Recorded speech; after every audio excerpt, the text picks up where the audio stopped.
Chapter 1101.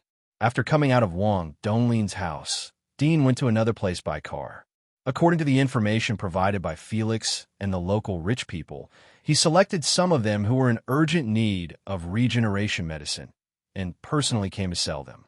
Most of them refused to see him, but there were a lot of people like Wang Donglin who wanted to give it a try. After seeing Dean, they signed a contract and paid the VIP annual fee. They didn't realize that they were tied to the interests of Dream Company. The money given by Felix is barely enough to start the company and buy equipment. At the beginning of next month, we won't even be able to pay the wages of the employees. Dean went back to his rented house and took out the signed contract from his bag. He checked the balance of his account on the communicator. There was a total of 9 million. This was the annual fee for the 9 VIP customers. With 9 million in his account, his company could basically operate normally. However, if he wanted to buy more advanced equipment and quality materials, this amount of money was just a cup of water on a burning cart of firewood. Fortunately, after the regeneration medicine was developed, it would be enough to open up the market for the company after the trial and publicity of these VIP customers. He took a rest for the night. The next day, Dean came to the company and was busy in the laboratory. He personally experimented with the formula of the regeneration medicine. He felt that there was no problem. After he was busy for more than an hour, Ma Jing and the other two came to the company one after another. They were shocked when they saw Dean was already in the laboratory. It was only the second day of work, but they came later than the boss. The three of them were resentful. They immediately got to work and did not dare to be lazy. You have to work hard for the next few days. When the first batch of medicine is developed, the company will buy the machines to mass produce it. Dean encouraged the three. Yesterday, there were 9 big names who placed orders with our company. They have joined our company's VIP list. You should know them. Wang Donglin, Kurt, and the others. Orders have been placed? Ma Jing and the other two were surprised. The medicine hadn't been produced yet, but there were already customers? Boss, is that Wang Donglin from the Changjiang group? The well-built Zhao Fei asked in surprise. Dudian nodded. They are big customers. We have a large market for regenerative medicine. You should develop it as soon as possible. After getting his confirmation, the three of them looked at each other and were a little excited. Previously, they felt that this new company was a little unreliable, especially since the boss was so young. They felt that this new company was a little unreliable, especially since the boss was so young. They felt that he was some rich second-generation playboy, and he was also researching some regenerative medicine. They felt that it was a fantasy when they thought about it. They didn't expect that a big shot like Wang Donglin would actually place an order. As for Kurt, he was most likely the chairman of Pulia Pharmaceutical Company that they knew. After Dean left the laboratory, the three of them whispered for a moment and soon excitedly threw themselves into the experiment. After leaving the company, Dean went to the Science and Technology Park to pick better equipment. Among them was an instrument called TB Gamma Ray Piercing Lens. This instrument integrated the functions of a particle collider and, at the same time, could scan the tiniest matter from the hole without damaging the hole. It also came with intelligent recording and analysis functions. The effect was amazing, but the price was not cheap. The cheapest simple model had a price of 8 million, and it didn't include tax. However, this thing could be paid in installments. Dudian paid 3 million and then withdrew the money back to the company. He then bought several other equipment. In the blink of an eye, the 9 million in his hand was reduced to 1 million. He spent money like water. The equipment is ready. The only thing left is to go to the black market to buy an undead or go out of the city to catch one. Dudian thought about it and decided to spend money. It was easy for him to catch an undead, but it would be very difficult to bring it back to the city. When the equipment was transported back to the company, it was already afternoon. Ma Jing and the other two saw the equipment Dudian brought back, and their eyes widened. They recognized most of the equipment. All of them were outrageously expensive instruments. Only the top hospitals and research institutes had them, and in the hospital, only the rich were eligible to enjoy them. After all, if these things were damaged, the maintenance cost would not be low. However, Dudian explained that these equipment were not for them to use, and the three of them soon became depressed. When all the equipment was unpacked from the packaging, it was already evening. Time was as useless as money. Fortunately, the black market was still open at night. After dinner, Dudien went to an ordinary shopping mall in the North Desert City. He took the elevator to the top floor of the shopping mall. There were obviously fewer people here than below, and the clothes were extraordinary. Here, all the shops were famous brands. Dudien glanced around and saw a shop called Yanggu, which sold clothes. This was a famous brand in the Federation, and there were famous brand chain stores in all the cities of the Federation. Dudien walked over, and an elegant salesman immediately greeted him, showing a gentle smile. Although most of the coolies could be replaced by robots, but the top brand sales still maintained manual sales. This was also the difference between the top sales industry and ordinary stores in the Federation. "Hello, sir. Come in and have a look?"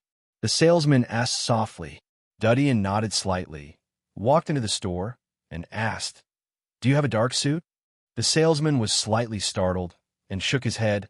"Sir, this store does not have this brand of clothes." "Is it? I remembered wrong. It is a dark suit," Dudien said. The salesman deeply looked at him and whispered, "Yes, sir, this way, please." Then he took Dudien to the office behind the store and said to a middle-aged man sitting on the sofa who was playing with the communicator, "Director, this is going to the night world." The middle-aged man was surprised, looked up at Dudien, and said to the salesman, "Is it confirmed?" "Yes." "I see, sir. Please come with me." The middle-aged man got up and turned off the communicator, shook hands with Dudien, and took the initiative to go out. Dudien immediately felt that there was a very faint fragrance in the palm of his hand, which ordinary people couldn't smell. It should be some kind of mark. He didn't erase it, but turned to follow the middle-aged man and left the mall. The middle-aged man took Dudien to the parking lot outside the mall and asked him to get in the car. "Sir, you're a new face. Where did you know about the night world?" The middle-aged man asked after getting in the car. Dudien indifferently said, "An acquaintance." "I see." The middle-aged man nodded slightly and started the car. Dean leaned against the car and sat in a relaxed manner. He got the code and the address from Felix. He didn't expect that there would be such a dark place like the black market in the heavily guarded and monitored technology city. The more dazzling the light, the deeper the darkness. Chapter 11:02. The middle-aged man came to the front desk, took out a black card from his suit pocket, and handed it to the receptionist. One of the receptionists saw the black card, and her eyes flashed a trace of imperceptible fluctuations. She quickly took the black card, swiped it on the credit card machine next to the system, and then showed a sweet smile to the middle-aged man. "Sir, what room do you want?" "1." The middle-aged man said. The receptionist smiled. "Please come with me." She left the front desk, took the middle-aged man and Dean straight to the other side of the hotel lobby, and came to the front of an elevator in a remote corner. She swiped her work card on the elevator's scanning position, and the elevator door opened, taking the two people to walk in. Dean walked at the back, using his X-ray vision to glance at the hotel. He saw that the receptionist's work card was the same as other people's work card, but the inside was a black metal card, just like the middle-aged man's card. Below the elevator, 20 meters deep, was an underground square. There were many figures inside, bustling and lively. At this time, the elevator sank, and a sense of weightlessness came, and soon stopped. When the elevator door opened again, there was a deep, dark passage in front of them. The middle-aged man took Dean to the passage, and outside the passage was a huge square. The middle-aged man did not take Dean directly to the square, but pushed open a door next to the passage and came to a small room. There was a huge host in the room, as well as a helmet and a storage cabinet next to it. The middle-aged man said to Dean, "Sir, you can place an order here if you want to buy anything. In addition, this is an anti-detection mask, which can protect your identity from detection." He took out a black clown mask from the cabinet and handed it to Dean. Dudien asked, "What are they selling?" The middle-aged man glanced at him in surprise, but immediately felt relieved and said, "After Mr. becomes a star client in this city, you will have the right to enter the free trading market inside. Mr. can sell your personal belongings there, and you can also buy from others. The price is free, and it is tax-free. If you have a sum of black money that needs to be transferred to another account, you can also trade it there. Dean's eyes flashed. No wonder the black market could take root and survive. The benefit of tax exemption was enough to attract a large number of rich people. He asked, "How to become a star client?" "You will automatically become a star client if you spend more than 10 million yuan here." The middle-aged man smiled. Dudian nodded. "I know. Sir, you've been in the black market for 2 hours this time. There's only 1 hour and 52 minutes left. I won't hold you up any longer. I'll wait for you outside," the middle-aged man said politely. Dean nodded slightly. The rules of the black market were very overbearing. All non-star customers could only stay inside for 2 hours a day. If they came to the black market twice in a row without spending, they would be disqualified. The black market actually opened in the downtown of the city. There should be a lot of powerful people behind it. Dean's eyes flashed. He sat down in front of the main computer and put on the helmet. Soon, a virtual picture appeared in front of his eyes. His whole body seemed to be standing in front of the picture. There was a dazzling list in the picture: biological, science and technology, thermal weapons, cold weapons, chemical weapons, monsters. Dean glanced at the general classification above. He took the lead to click on the biological category. Suddenly, he saw some very clear pictures. The first one was a little girl with her hands shackled. She had big eyes, white skin, delicate like a porcelain doll. The price was 3 million federal coins. Dean glanced at the default ranking above. It was ranked by sales, but there was no sales figure shown. He looked at the introduction of the little girl: stubborn, pure, natural, asthenia, white, virgin. Below the name of the commodity was a detailed selection, such as hair color selection, height selection, weight selection, age selection, degree of rebellion selection. In addition, there was a detailed introduction below. It turned out that the girl in the picture was a black market specialty. It was deeply loved by the rich. They could be bought as servants or playthings. It was like adopting a puppy. They could be trained or accompanied. If they killed them, they could contact the black market to be responsible for destroying the body. The second product below was a tiger cat. It looked like a cat and a tiger. It was a genetic combination. When it grew up, it was only the size of puppy, but its appearance was inclined to that of tiger cub. It was very cute and had a certain degree of aggression. However, it was trained to be a dog. It could also be used as a guard. It was almost a necessary status symbol in the home of the rich. Dean swept down and saw many other genetic combinations of animals. He lost interest and switched to the science and technology category to continue his tour. The first one in the science and technology category was actually a freezer. Dean's eyes widened slightly. It was incredible. He clicked on it and found that the freezer was different from his own. Although the effect was to freeze the living and let the living sleep, there was a risk of freezing. Moreover, the maximum time was only 80 years. Some people who suffered from terminal diseases could use the freezer to freeze themselves. They could wait for the future technology to be developed, and then they could be treated. Compared to my freezer, this one is too poor. The technology here is so advanced, but they haven't built a freezer that is better than my freezer. Dean felt a burst of pride in his heart. He didn't think too much about it. In addition to the freezer, Dean also saw many magical technology items. There was a mecha that could be controlled by the mind. He needed to wear the mind ring to operate. There was a spaceship that could fly into space. But the price was incredibly high.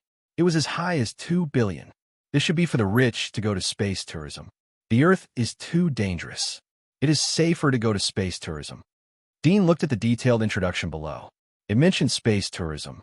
After a quick tour of dozens of products, Dean switched to the hot weapons category. He saw many destructive hot weapons. One of them was called Giant Thunder Cannon. Its effect was 10 times more terrifying than an intercontinental missile. It could strike a federal city from a long distance and destroy it. Such a weapon was absolutely a taboo weapon. It was banned from sale. However, it could be bought in the black market. It was estimated that it was sold to terrorists or some consortiums or rich people. They could have their own private forces. However, the price of this thing was outrageous. It It was actually 8 billion. Those who could afford this thing were either top tycoons or consortiums.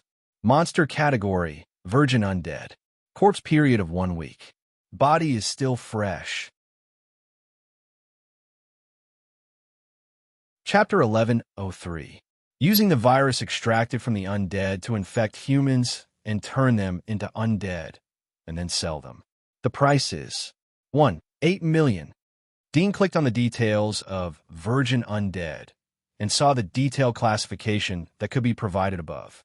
There are 4 major choices in terms of race: yellow-skinned East Asian race, white-skinned Caucasian race, black-skinned Negro race, and brown-skinned rare race.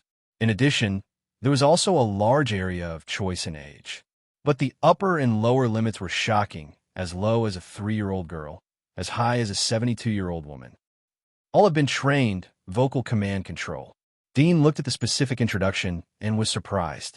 The virgin undead here had actually been trained, and the method used was also the conditioned reflex method that he thought of. In addition, there were original ecological types, which referred to virgin undead that had not been trained. Moreover, the so-called virgin undead was the general name of the industry, which could be subdivided into virgin and non-virgin, such as an old woman whose age was up to 72 years old. It was almost impossible to be a virgin, but it also met the needs of a small number of people. The power is not strong, but the desire is endless. Dean quickly finished the tour. He could almost smell the bloody killing behind this industrial chain and the protection of the monstrous power. This was the collusion between officials and bandits, and it brought a lot of benefits. If he could sell one, it would be 8 million federal coins, and it was tax-free. If he could sell 10 or hundreds of them, it was enough to earn money that he could not spend in this life. Money always made people take risks and crazy. Dean took a deep breath and continued to look down. In addition to virgin undeads, there were ordinary undeads for sale. These undeads were captured from outside the city. Their bodies were rotten or incomplete. There were men and women, old and young. Their strength was assessed to have a total of 9 stars. But the highest level of undead sold here was only 4 stars. The following 5 stars were all gray and could not be selected. The price of the lowest 1-star undead was 200,000. Dean was relieved. He still had more than 1 million in hand. He could not afford to buy the virgin undead, but it was no problem to get an ordinary undead back to study. He immediately placed the order and paid. When the payment page ended, he returned to the list. He continued to browse.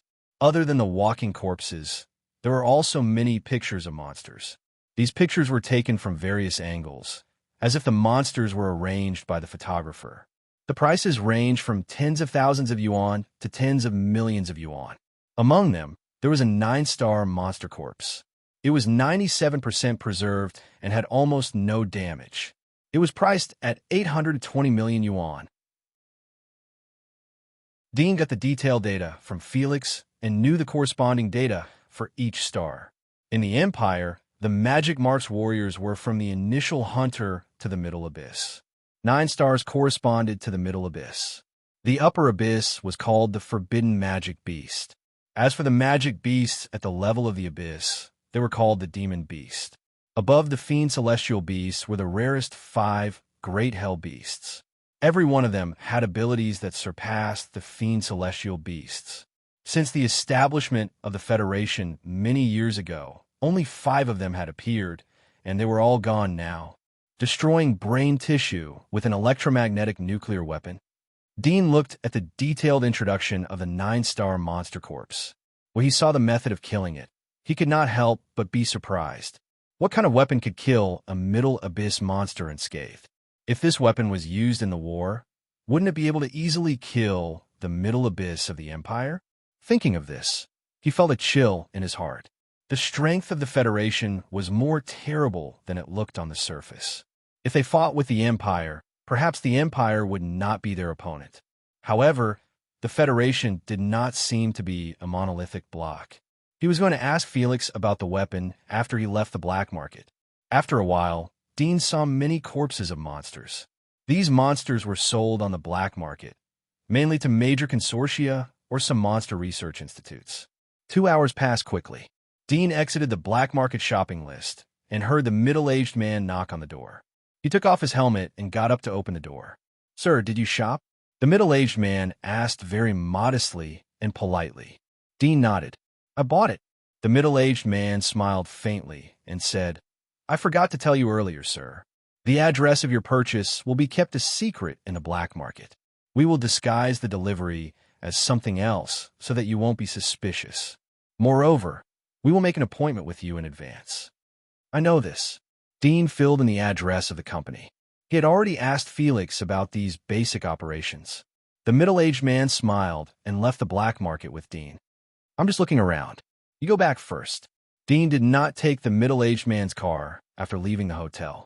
The middle-aged man did not mind. He nodded and left on his own. Dean walked on the side of the road and asked Felix through the communicator, "Electromagnetic nuclear weapon to kill monsters?"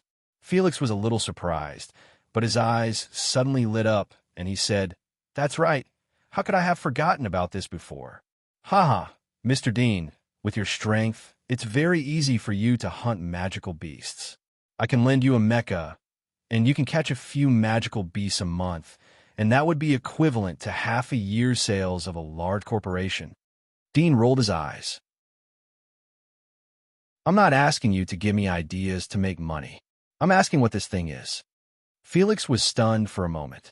He did not expect Dean to be unmoved. He could not help but frown and explain.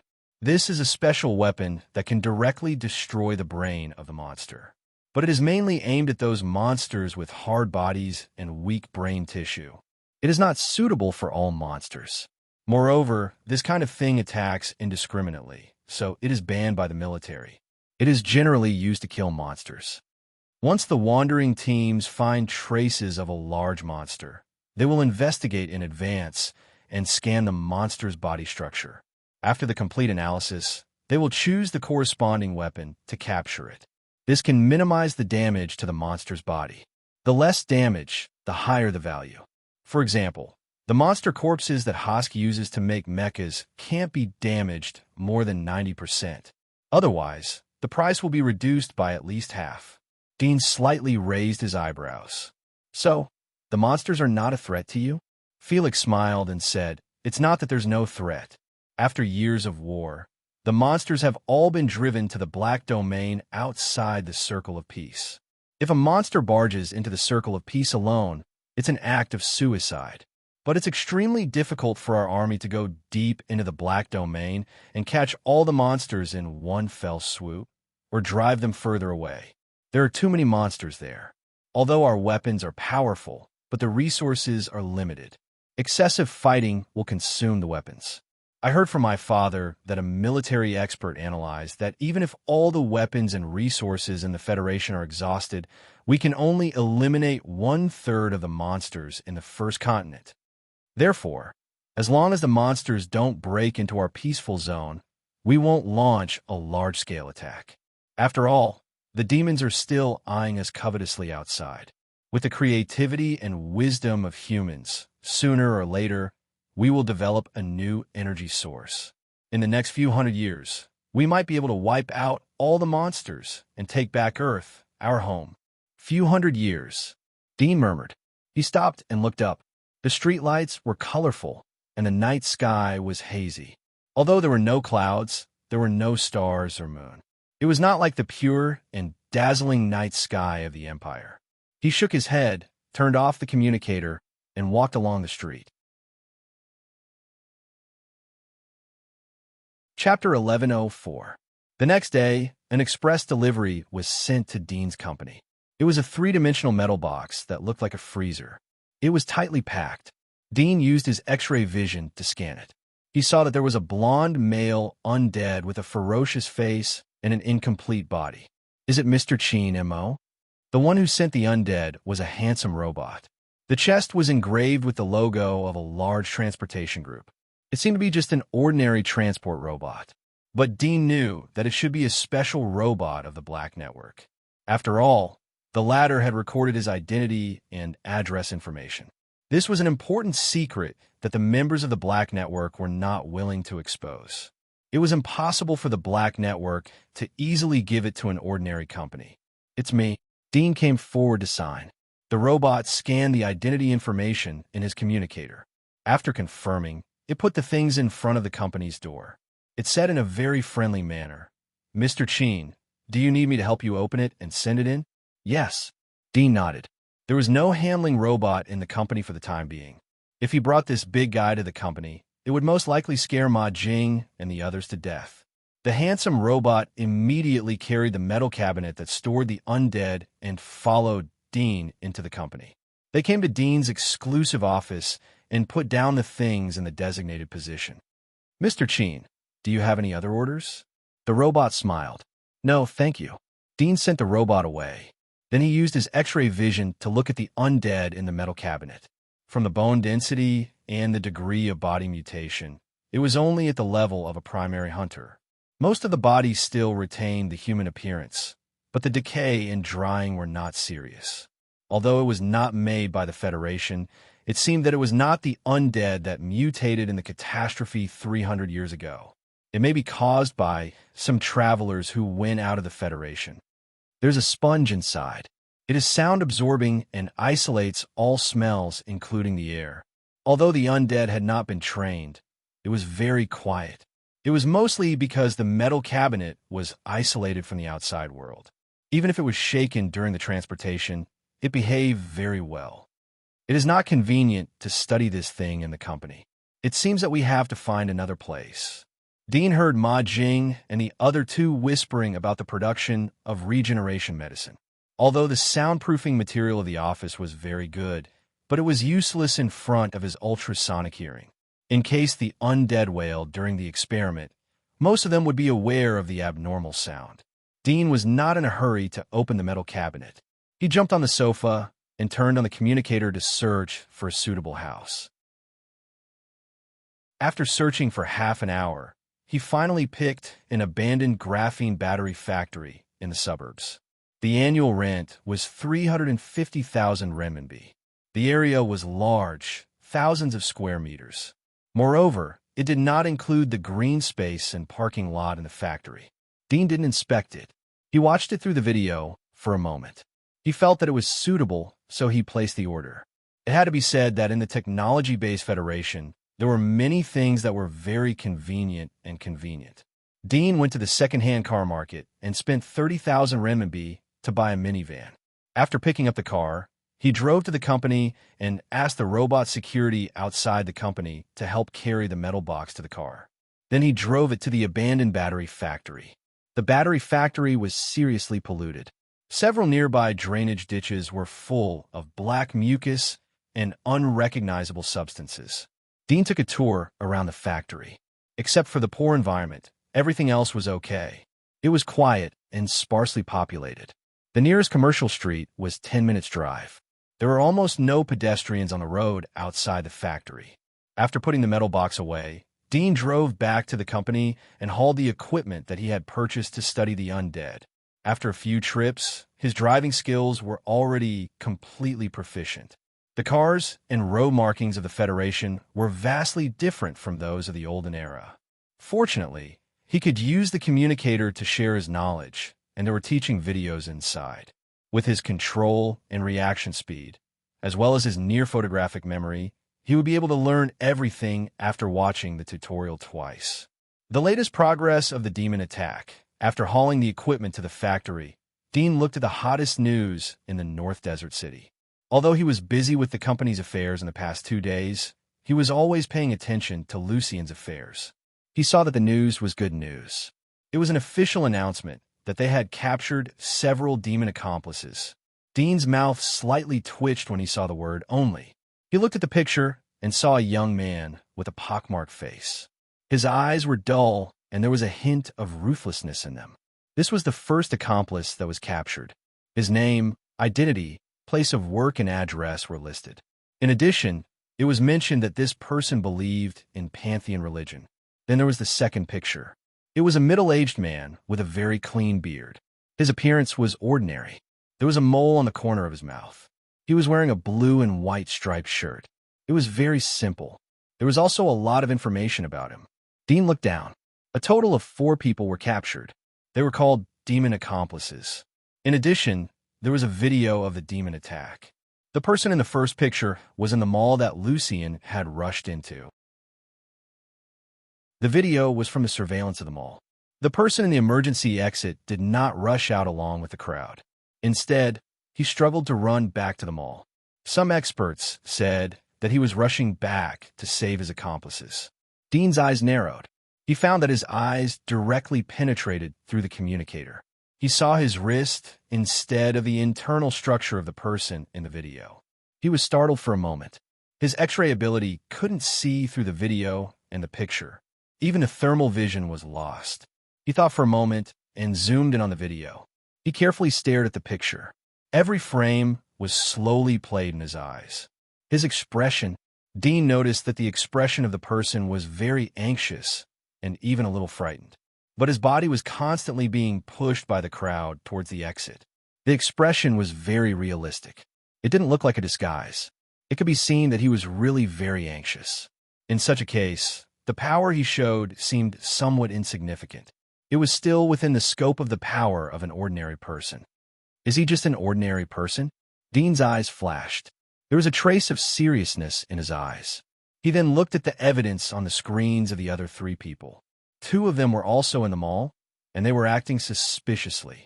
One was shouting loudly, and the other's chest was bulging abnormally. The last person was on the street, acting like a madman, kneeling on the ground and kowtowing nonstop. Lucien's appearance in the mall was completely unexpected. It's impossible for there to be 4 demons in the vicinity of this small mall. Even if they were secretly trained by other forces, it's impossible to release them without supervision.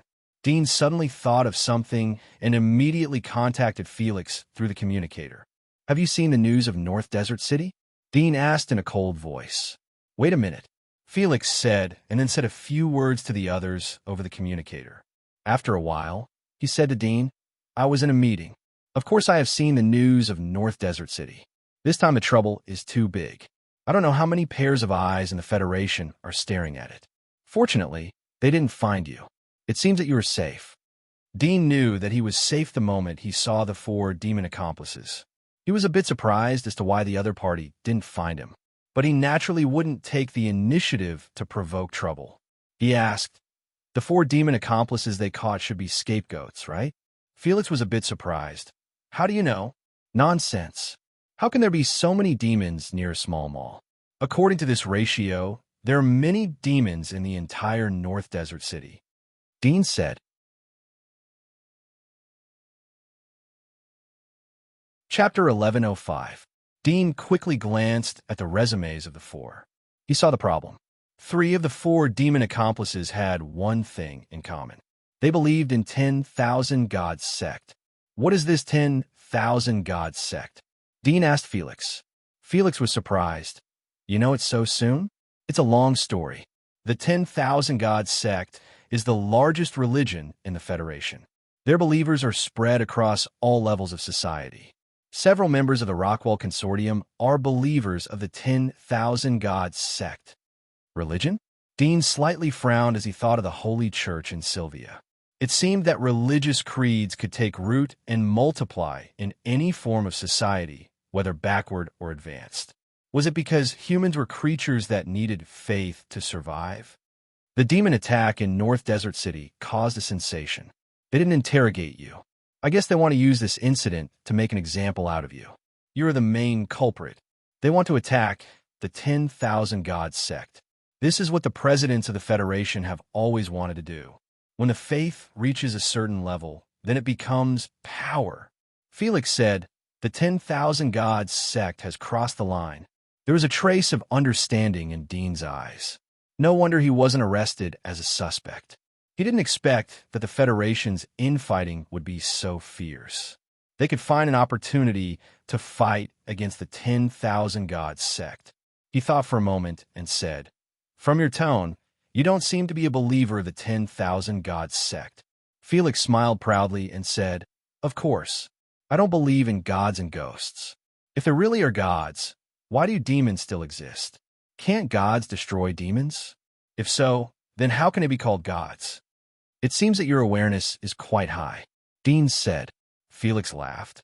I wouldn't have today's position if I didn't have this awareness. This time we caught several believers of the 10,000 Gods sect.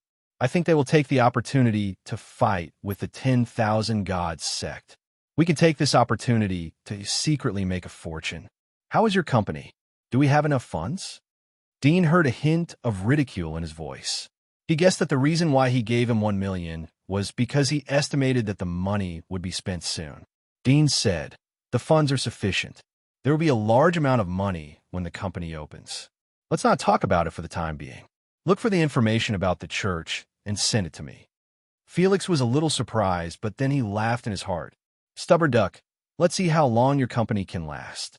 When the time comes, you'll still have to beg me." In the evening, Dean watched the news from North Desert City. He found that the news had shifted from the 4 demon accomplices to the Church of Gods. There was a severe attack on them. However, they didn't directly say that the followers of the Church of Gods were the accomplices of the demons. Instead, they said that some of the demon accomplices liked to disguise themselves as followers of the Church of Gods. It seemed that the federal government didn't want to completely tear the face of the Church of Gods. The core philosophy of the myriad deity sect was deeply rooted in the hearts of every citizen of the Federation.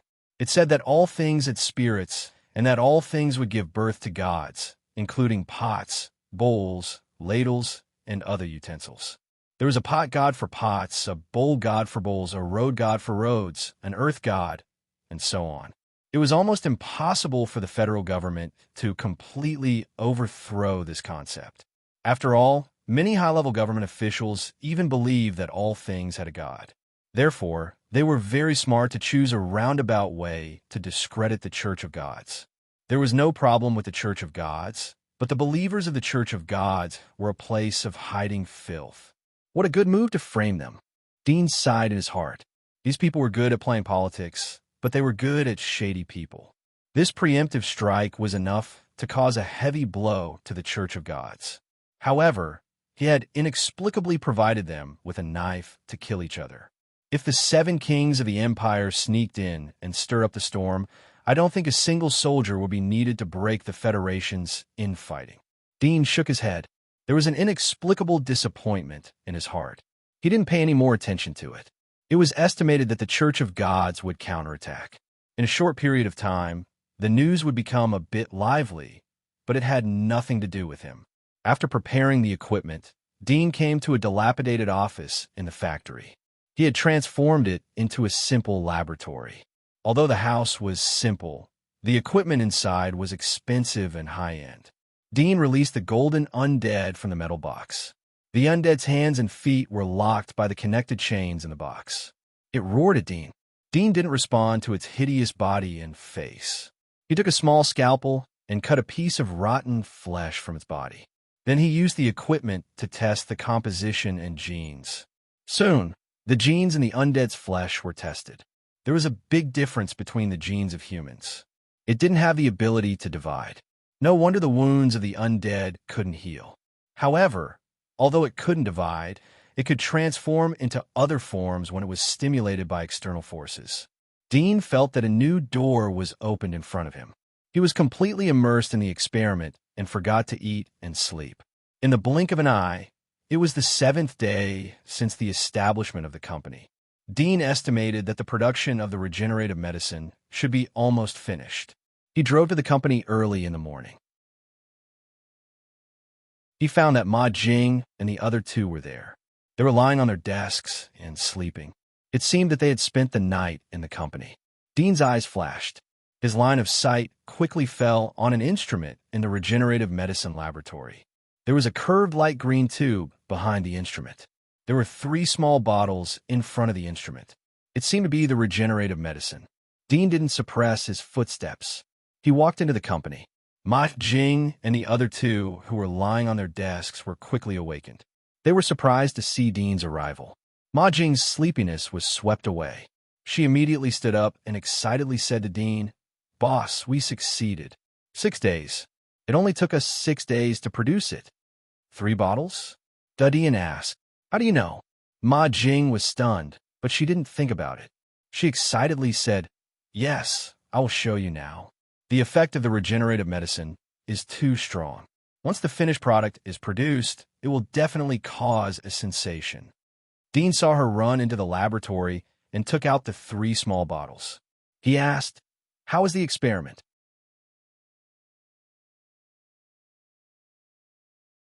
Chapter 1106.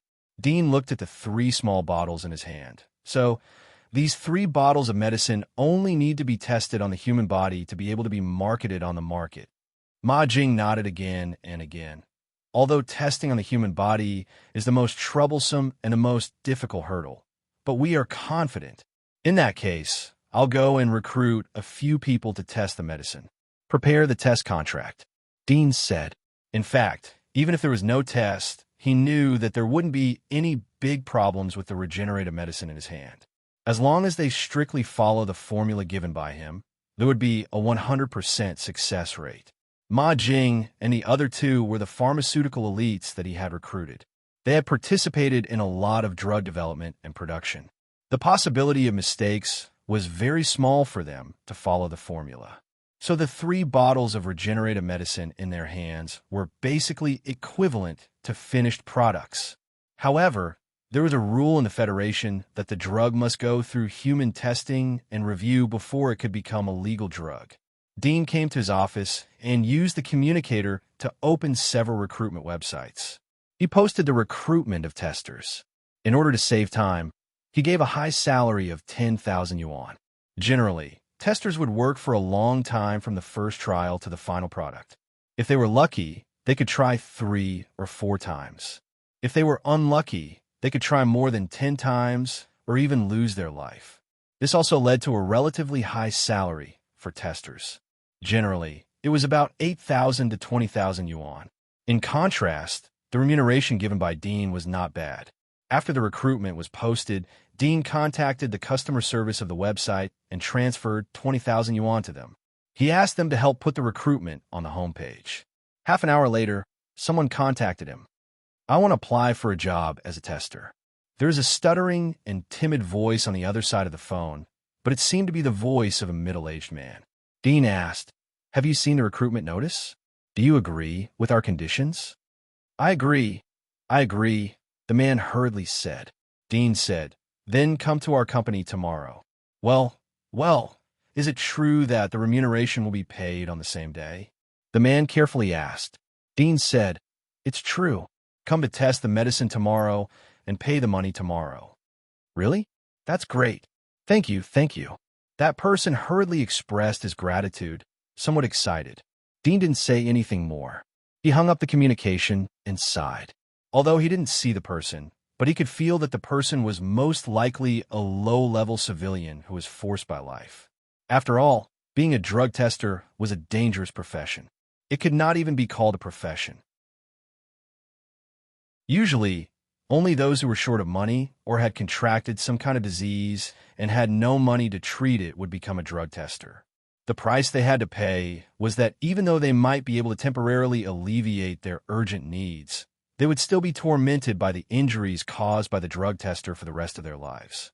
They would be in pain for the rest of their lives, and they might even commit suicide out of depression. It didn't take long for Dean's communicator to ring. It was another job seeker. Dean frowned slightly. He felt that he needed a secretary. It would take too much time to open a company. He didn't want to spend all his energy on it. Soon, he posted a secretary recruitment on the website again. This time, he did not give money to the website to help with the recommendation. Being a secretary was a popular occupation. Rather than giving money to the website, he might as well add it to the salary of the secretary. The next day, Dean took Ma Jing and the other 2 to the company to receive the drug testers. Yesterday, a total of 17 people called him. After 10 o'clock in the evening, the website's recommendation was removed and no one continued to call him. Generally, the drug testers must have more than 3 people, and all of them must be qualified to pass the review. He only kept the first 3 people and rejected all the others. After all, in his eyes, the drug itself was a finished product and the price was expensive.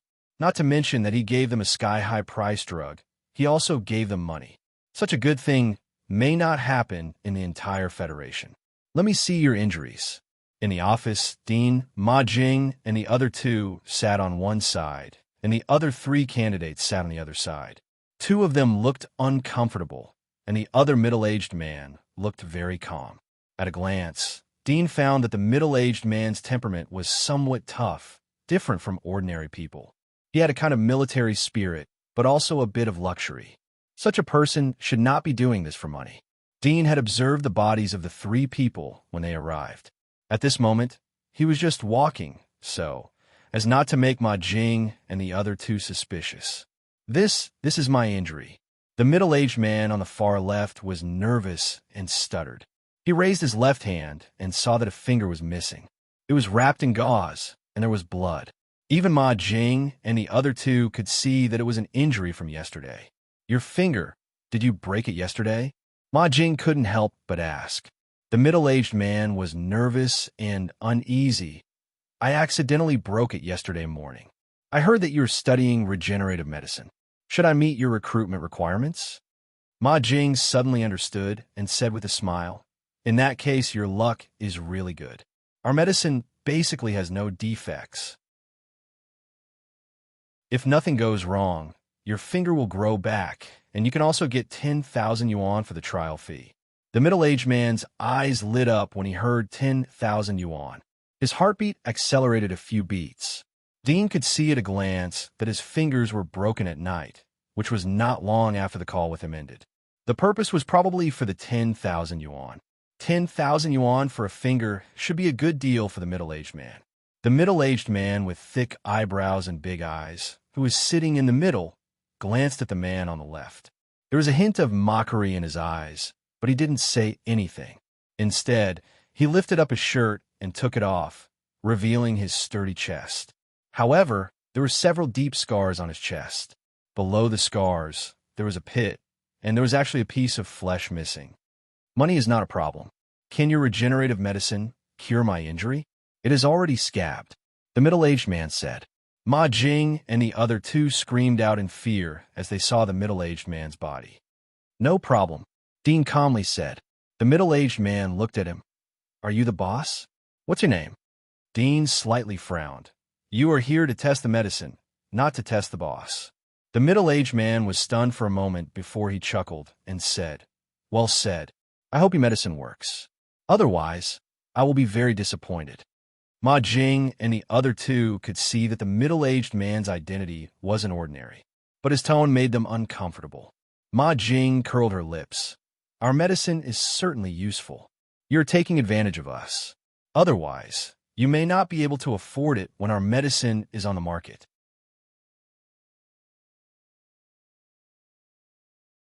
Chapter 11:07. Ma Jing was so angry that she wanted to hit the table, but she suddenly remembered that Dean was next to her. She immediately suppressed her anger and checked the identity of the last tester. Then she took them to the laboratory for a physical examination. After the examination, all three of them met the requirements of the testers they recruited: healthy, no other diseases, and body defects. This is the regenerative medicine. Now I will inject it into you. Ma Jing took out 3 developed regenerative medicine. Dean was watching her. She looked slightly dignified and nervous. She took a deep breath and took out 3 syringes. She inhaled the regenerative medicine into the syringes.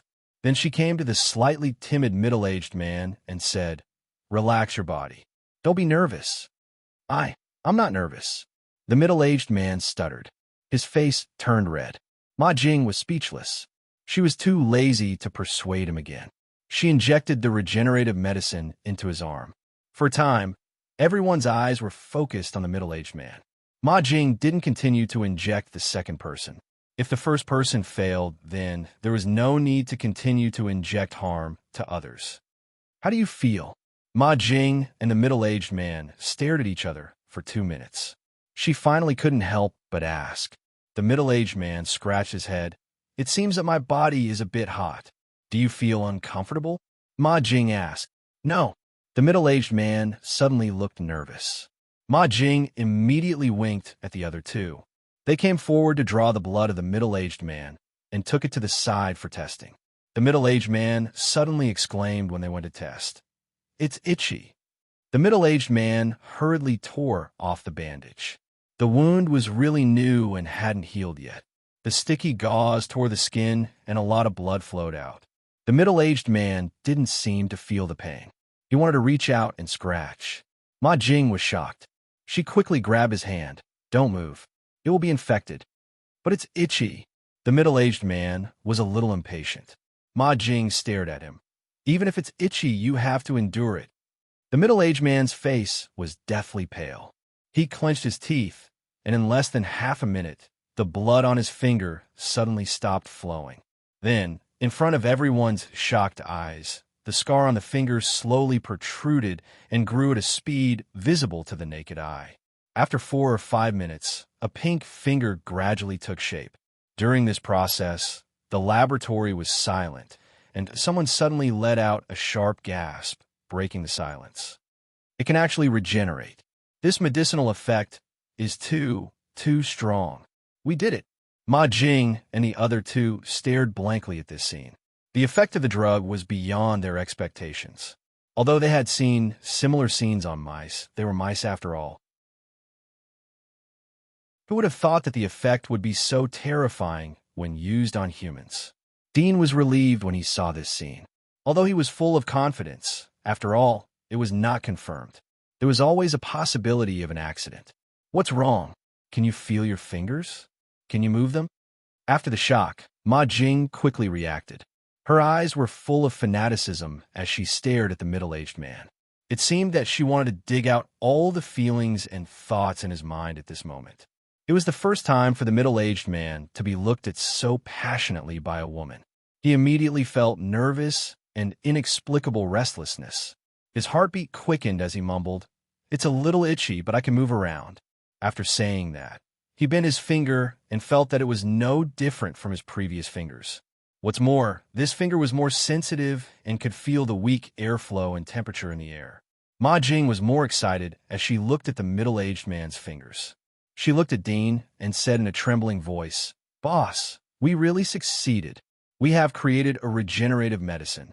We will change the entire Federation's pharmaceutical industry." Dean was very calm as he knew that she was excited. He said, "Let's test the remaining 2 first. Don't be too happy." Ma Jing recovered and nodded. She wanted to say that even if the other 2 failed, as long as one succeeded, it would be enough to prove that the regenerative medicine was feasible. It was just a lack of time to perfect it. It's really possible. The middle-aged man's pupil shrank as he saw the scene. His eyes flashed with a trace of enthusiasm. He couldn't wait to raise his arm as Ma Jing picked up the syringe and came to him. Ma Jing didn't like him. She snorted as she saw his reaction, but she still injected him seriously. The robust, middle-aged man looked down at the scar and the missing pit on his chest. His eyes were filled with excitement and nervousness. Although the others had succeeded, his injury had been there for too long. It had already scabbed. Who knew if it would regenerate? Moreover, everyone's physique was different. That's why the regulations required more than 3 testers to pass the test in order to be approved for the market. 5 minutes passed. Ma Jing's face slightly changed as she saw that there was no change in his body. "What's wrong? Do you feel anything?" The middle-aged man's face turned slightly ugly. "My whole body is hot and the wounds are a bit itchy." Ma Jing was relieved. It should be the same as his situation. There should be an effect soon. You have more injuries and will take a while. When the middle-aged man heard what she said, he secretly prayed in his heart. After 2 or 3 minutes, the middle-aged man gritted his teeth and growled. Ma Jing was shocked as she took a few steps back. "What's wrong with you?" "It's itchy," the middle-aged man growled.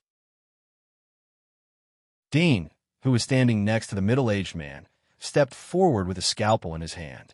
He quickly cut the scars on the middle-aged man's body. Blood overflowed from the scars, but the bleeding soon stopped. Then the scars quickly healed. The scars were stained with blood and seemed to wither. Soon, new flesh grew onto the scars. In addition, the pit in the abdomen of the middle-aged man slowly filled up. It didn't take long for tender flesh to grow out. It's a success. The middle-aged man's eyes widened as his body trembled with excitement. Ma Jing and the others were relieved and couldn't help but cheer out loud. After the sturdy middle-aged man's body had completely recovered, Ma Jing injected the third person. Soon, the medicine took effect again, and the third person's broken arm grew back. The whole process took about half an hour, and as soon as the arm grew back, the man shouted that he was hungry and then fainted. "We did it!"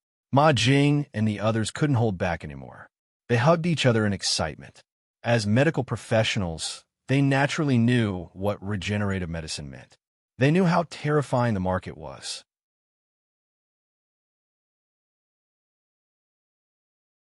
Chapter 1108.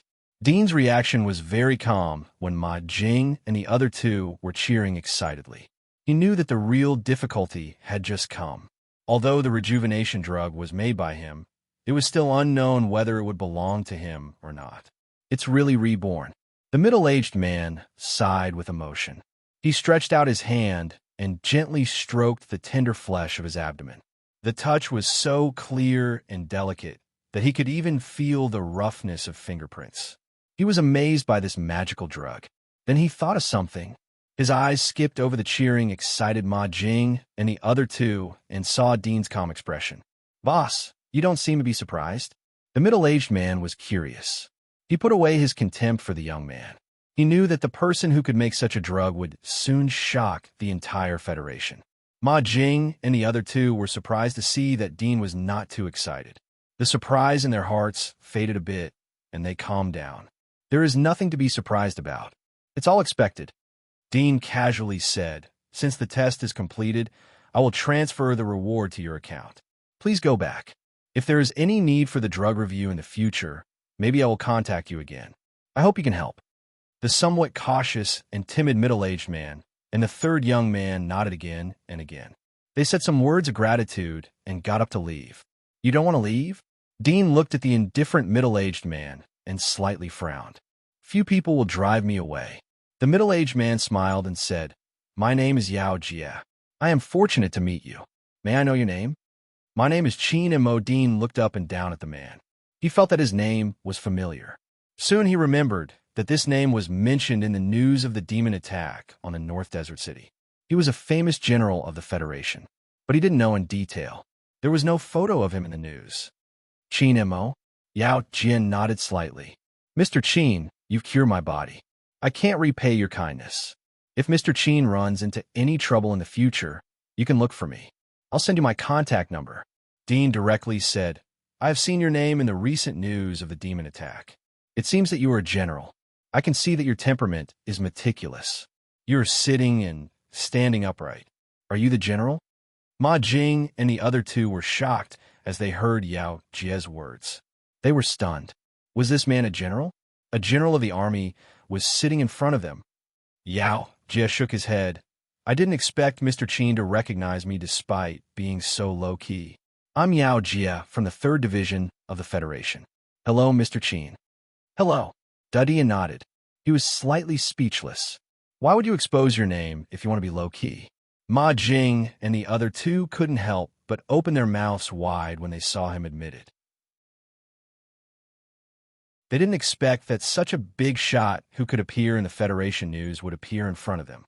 Ma Jing reacted the fastest and quickly said, "General Yao, please forgive me if I offended you earlier. I was blind." Ma Jing saw that he didn't seem to care. She was relieved. "General Yao, it's our blessing to be able to help you. General Yao, your injury should be caused by the monster." Ma Jing saw that he didn't seem to care. She was relieved. "General Yao, it's our blessing to be able to help you. General Yao, your injury should be caused by the monster, right? I heard that the Armed Combat Department is mainly in charge of quelling the hidden threats of other races in the cities. Things like the infiltration of monsters into the cities or the recent attack by the demons are all handled by the Armed Combat Department. I heard that every member of the Armed Combat Department has extraordinary abilities and can fight 10 enemies at once. Is that true?" Yao Jie heard her flattering words. He laughed. "It's not as exaggerated as the rumors say. I don't have extraordinary abilities, but it's not difficult to fight against 10 people." Dean was a little surprised. He could see that Yao Jie's physique was that of an ordinary person, but he could fight against 10 people. Did he have extremely exquisite fighting skills? Yao Jie didn't pay attention to Ma Jing and the other two. He turned to look at Dean. He found that the young man's expression was still calm. He couldn't help but smile. Mr. Qin, looking at your age, you should have just graduated. At such a young age, you are able to develop the miracle of regenerative medicine. The younger generation will surpass us in time. Dean shook his head. I haven't graduated yet. I'm currently in school. That's even more powerful. Yao Jie exclaimed. It was the first time that Ma Jing and the other two knew about Dean. They couldn't help but look at him in astonishment. The big boss they followed was actually a student. Thinking of this, the three of them felt speechless and embarrassed. They had been struggling in society for so many years, but in the end, they ended up working for a student. All these years had been in vain. Mr. Qin, I have to remind you. Yao Jie's smile suddenly disappeared after he praised Dean. He said seriously, once your regenerative medicine comes out, it will definitely cause a big earthquake in the entire medical industry. Although it's a bit cruel, I have to tell you that there may be many people who want to buy the production rights of this medicine from you. They might even rob it. Moreover, it's likely that you will encounter trouble in the review. Hearing his words, Ma Jing and the other two were stunned. Their faces suddenly became a little ugly. They were all old foxes in the society, so they immediately thought of the stakes in it. Dean's face was surprised, then confused, and finally frowned. Yao Jie comforted him. I'll help you in the review. They won't embarrass you. How difficult? Dudian asked. Yao Jie smiled. He was still too young. The review information you submitted is enough to expose the importance of this regenerative medicine. It's likely to arouse some people's greed and let you fail the review. Even if you provide all the information you need, as long as the other party wants to find fault with you, they will be able to find it. They can delay your review time while they quickly copy the information and develop the same batch of regeneration medicine. Then, they will announce the birth of the medicine. At that time, they will be the rightful owner. In turn, they can sue you for theft. Moreover, plagiarizing research technology is a felony in the Federation. At least 10 years in prison. Ma Jing and the other two couldn't help but shiver when they heard this. 10 years in prison, a person would basically be ruined.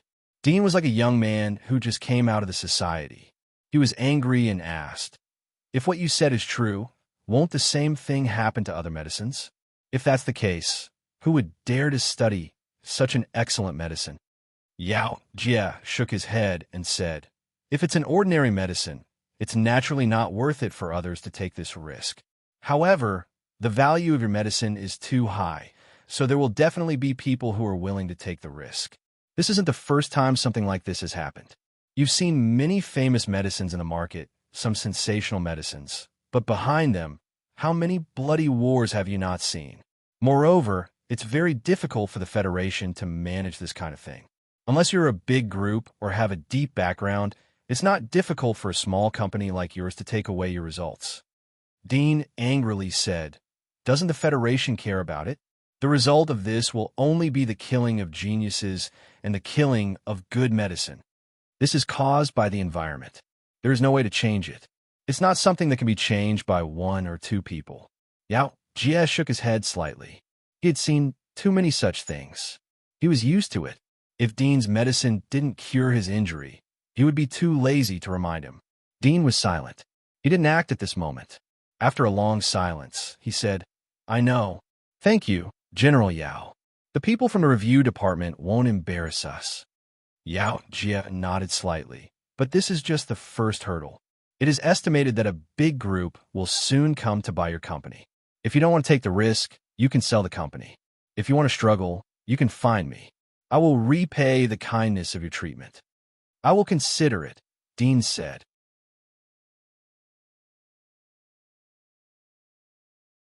Chapter 1109. Yao Jie didn't stay for long. He said a few words to Dean and left the company. Dean sent Yao Jie to the door of the company and watched him leave in an ordinary taxi. His eyes flashed slightly. He hesitated for a moment and gave up the plan to track down Yao Jie. Is the visit of the general responsible for arresting the demon attack to test something, or is it purely an accident? Dean frowned. If the latter had come to test him, then he would expose himself by following them. Moreover, he couldn't figure out the real reason for Yao Jie's visit. He was a Federation general and had a distinguished identity. How could he anonymously come to be a tester? In case there was a problem with the medicine and Yao Jie was poisoned to death, then the reputation of the general would be ruined. Even his death would be a bit funny. Moreover, with his identity, if he really wanted to treat him, he only needed to say something. A small company like Dean's would obediently deliver the medicine to him. Why would he need to come in person? But if it wasn't to test the medicine, why would he take the risk to test him? If he was suspicious, then he could directly arrest him and bring him back for interrogation. Dean couldn't figure out these two contradictions, but he felt that there must be something he had overlooked. After carefully thinking for a long time, Dean suddenly thought of a possibility. Yao Jie's abdomen was not only missing a piece of meat, but the internal organs under that piece of meat were also lost. This led to a big hidden danger in his body. He would gradually become thinner and weaker. Perhaps not many people knew about this hidden danger. Yao Jie didn't want others to know, so he didn't send people to get the medicine from him. Instead, he sneaked over, although there was a risk of death, but it was only a small number. The latter obviously chose to take the risk. Dean didn't know whether it was crazy or rational. The more Dean thought about it, the more he felt that it was the case. As for why the latter told his name and exposed his identity, perhaps it was because his body had been cured and he didn't care about being exposed. Even if his enemies knew, they wouldn't be able to target him. It seems that being a general is not easy, Dean thought. He suddenly regretted that he didn't chase after him. If the latter sneaked over, he certainly didn't alarm the people of the military to monitor him.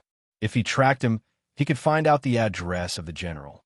If he knew the address of his family, then it would be even easier. He would have one more card in his hand. These generals were high-ranking members of the Federation, and their families' identities and other private matters were confidential and protected. Even a young master of a large financial group, like Felix, didn't have a right to know. Although regretful, Dean didn't continue to be annoyed. It would only continue to waste his time meaninglessly. Stopping losses was the basic rationality of a wise man. He turned back to the company. As soon as he returned to the office, Ma Jing and the other two knocked on the door and ran in. They said worriedly, "Boss, what General Yao said may happen. What should we do?" Dean said, "This is not your concern. I recruited you to help me make the drugs, not to let you operate the products. Do you want to earn extra money from me? I won't give you a raise if you do this." Ma Jing and the other two were stunned. They didn't expect him to joke around. Ma Jing smiled. "Boss, we're just worried about the situation of the company. The company is our home." Dadian waved his hand and said, "Don't think of the company as your home. Home is home. There's only one workplace. If you feel comfortable and can make money, that is the best. Even if the environment is bad, you have to endure it. If you have nothing to do, then I will recruit people to be responsible for the promotion of our medicine. While the news hasn't been leaked, we should release it as early as possible. If you want to snatch it, you have to be willing to fight." Ma Jing and the other two had a strange look on their faces. It was the first time for them to see such a boss. However, Dean's words were reasonable. It was useless for them to worry, as there was no solution to the problem. Dean issued a recruitment notice after sending off the three of them. At this time, he felt that it would be good if Barton and Noyce were around. They could be trusted and could help him. The recruited people could leak company secrets at any time, but he couldn't slowly cultivate the loyalty of the employees. Even soldiers would find it difficult to maintain loyalty in the peaceful environment of the Federation. Not to mention ordinary people. They were driven by benefits. They worked for money and not for him. It's not difficult for me to sneak out of the Federation with my current identity. I can ask Felix to pick me up. If I cross the God of War's wall, then I can go through the clouds. The Federation has equipment to isolate thunder and lightning. It's enough to deal with the flock of thunderbirds, but it will take at least half a month to go back and forth. Moreover, Noyce and Barton will have to adapt to the environment of the Federation and learn about the world." Dean thought for a moment. He felt that they wouldn't solve the urgent situation. He had to wait for the situation to stabilize and then make a long-term plan. Even if he didn't advertise the rebirth medicine, it would still spread to the ears of some big shots in a few days. He had to let everyone know that this thing belonged to him before that happened. I can only do publicity and marketing. I have to let the people of the Federation know that this thing is made by me. I need a lot of advertising, but the advertising fee won't be low. Dean's eyes flashed. Some of the popular TV and news advertisements were calculated in millions. He only had hundreds of thousands in his hands. It wouldn't make a difference in the advertising industry. I can only try low-cost marketing. If the popularity isn't enough, then I will borrow from Felix. Although he can only come up with tens of thousands of savings. But as the president of Haas Company, he can use the company's name to mobilize a lot of funds. If he is found out, then he will be out of luck. But once the reputation of the regenerative medicine is out, the demand will exceed the supply, and the funds will come back quickly. Dean's mind was racing as he thought about all kinds of things. Soon he made up his mind and decided to try low-cost marketing. He wrote a few marketing documents and was ready to hand them over to the recruited operations department. As he had bought advertising on the website, the recruitment was scrolling on the homepage. Soon people started to call him. Dean had a brief understanding and let them come over for an interview. On the way, there was a secretary recruitment. Dean asked a few questions and felt that the conditions were roughly in line with the requirements. The communicator rang again in the evening. Dean thought that it was a job seeker's call, but he heard a rather calm and gentle voice. "Is this Boss Chin?" Dean was surprised. "Who are you?"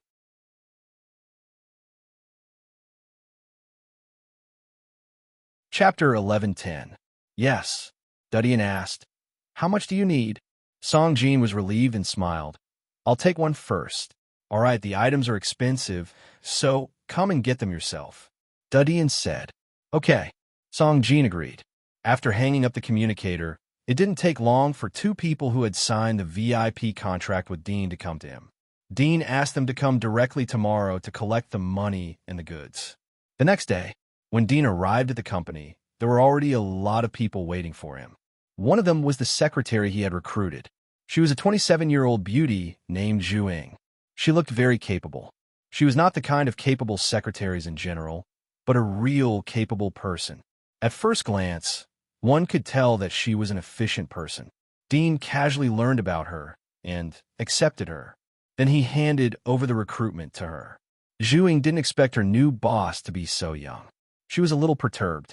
She felt that Dudian was like a rich second generation who just came out to start business. She had to think of other aspects as a secretary for such a person. She secretly made up her mind that if Dudian was just a playboy, she would take the initiative to resign and leave, even if the job was very rich. After handing over the chores to Zhu Ying, Dudian waited for the 3 VIP customers who came to buy medicine. He greeted them politely and took them to the reception room. He asked Zhu Ying to make 3 cups of tea and a cup of coffee because one of them was a brown-haired foreigner. "Boss Chin, what about the medicine?" Song Jin asked after taking a sip of tea. Dudian called Zhu Ying and asked her to find Ma Jing to get the medicine. Dudian pushed the medicine in front of the 3 people. "The medicine has been sent for review. It will take 2 days for it to pass. It can't be sold on the market for the time being. But if you're in urgent need, then we can sell it to you now. There is no problem with the medicine. Our testers have tested it. By the way, one of them is General Yao Jie." "What?" Song Jin didn't hear clearly. "What general?" "General Yao Jie?" Beside him, Wang Donglin heard it clearly. His eyes widened slightly as he said, "You mean that General Yao Jie of the Armed Combat Department?" Dudian calmly asked, "Are there many generals with the same name?" Song Jin understood and looked at him suspiciously. "How is that possible? What kind of status does General Yao Jie have? Why would he be a drug tester for you? Even if he wants to test the medicine, do you dare to let him test it? No matter how daring I am, I wouldn't dare to use a general's tiger skin coat. You'll know when you investigate this matter. Also, I have the records of their drug testing here. I can show them to you." Dean called Zhu Ying and asked her to take the files of the testers from the safe. Then, facing the 3 people, he told them the whole story of Yao Jie's trial. At this time, Zhu Ying's drug tester file was also sent over. Dean handed it to the three. Wang Donglin was the first to take it. He saw the photo and the name on the file. His eyes widened in disbelief. He was a soldier and had met Yao Jie several times. At a glance, he recognized that the person was General Yao Jie. He didn't expect that such a famous person would work as a tester for Dean. Soon, he thought of another problem. He was surprised and asked Dean, "What kind of injury does General Yao have? Why does he need your medicine? Isn't it not good to pry into the privacy of the general?" Dean squinted at him. Wang Donglin smiled and said, "I didn't ask. I'll buy the medicine and I'll transfer the money to you now. If it is good, can I order another batch?" "Yes, according to the contract," Dean indifferently said. Wang Donglin was relieved. He immediately transferred the money to Dean and asked, "How to use the medicine?" "It's an injection." Dean asked Zhu Ying to bring a new syringe and handed it to Wang Donglin. "You can use it now. It will be effective immediately. If there is a problem here, I can't renege on the debt. They can also be witnesses. Come on." Wang Donglin was stunned. Was he being treated as a guinea pig? However, Dean's words were reasonable. Although there was General Yao Jie to test the medicine, but there was still a trace of uncertainty in his heart. After all, the medicine didn't pass the review. He hesitated for a moment, but decisively rolled up his sleeves and injected the medicine. My 2 fingers were pressed by the slate. The situation was urgent, so I cut them off. I don't know if they will grow back. Wang Donglin glanced at his hands, then looked up and asked Dean, "How long will it take for the medicine to take effect?" 5 to 10 minutes. Dean said. Wang Donglin, Song Jin, and the other brown-haired Martin were shocked. So fast. Song Jin looked at his watch and began to count down. Wang Donglin cried out when 4 minutes had passed. They saw that the flesh on his hand was slightly squirming. Flesh and bones slowly grew back. It didn't take long for 2 pink fingers to grow out. Seeing this scene, Song Jin and Martin, who were next to them, were dumbfounded. This is a miracle medicine." Song Jin was shocked and murmured. Things were completely expected. Dean accompanied Song Jin and Martin to complete the injection. Soon, all the missing parts of their bodies were regenerated. The 3 of them felt like they had been reborn. They exclaimed from time to time in the reception room. After finishing the medicine, the 3 of them immediately looked for Dean to place an order. Each of them ordered 5 portions of the medicine. This was the upper limit of their 1-star VIP status. The deposit for each portion was 50%, which was 1 million. Dean had 15 million as a deposit. Plus the 6 million that they had paid for the medicine, he had 21 million in his hand. It was enough to squander a little in the black market. "Mr. Chin, I want to upgrade my VIP status. Can I increase the annual fee?" Wang Donglin deliberately waited for Song Jin and Martin to leave and suddenly asked Dean. Dean glanced at him. This guy was very cunning. He said, 3-star and below can be done with money, but 4-star needs other conditions. I haven't thought about the specific conditions. Anyway, I don't plan to open it for the time being. If you want to upgrade, then pay 10 million more and I can upgrade you to a 3-star VIP. 10 million annual fee? Wang Donglin was speechless. Although he was a rich man in the North Desert City, 10 million annual fee was quite an amazing amount. This was not a comparison of assets, but pure annual expenses. Even some of the top clubs didn't need such a high annual fee. The upper limit of a 3-star VIP is 50 portions. It's 10 times more. Pay and return are equal. Dean indifferently said.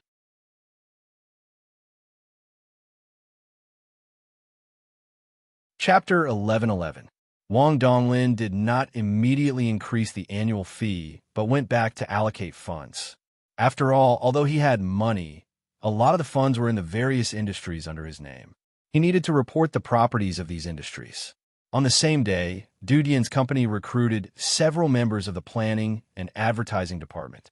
Dudian asked Zhu Ying to gather them, and then gave them the copy that he had written for them to do. After reading the copy, several members of the advertising department were stunned. They did not expect advertising could be played like this. The next day, there was such a news in the afternoon news of North Desert City. Two people in a square had their eyes on the same clothes and quarreled. It escalated into a scuffle. One of them was pushed from the second floor of the mall and broke his arm on the spot. Some people in the crowd called the police, but before the police could arrive, the person who pushed rushed down and took out something from his bag and injected it into the person who broke his arm.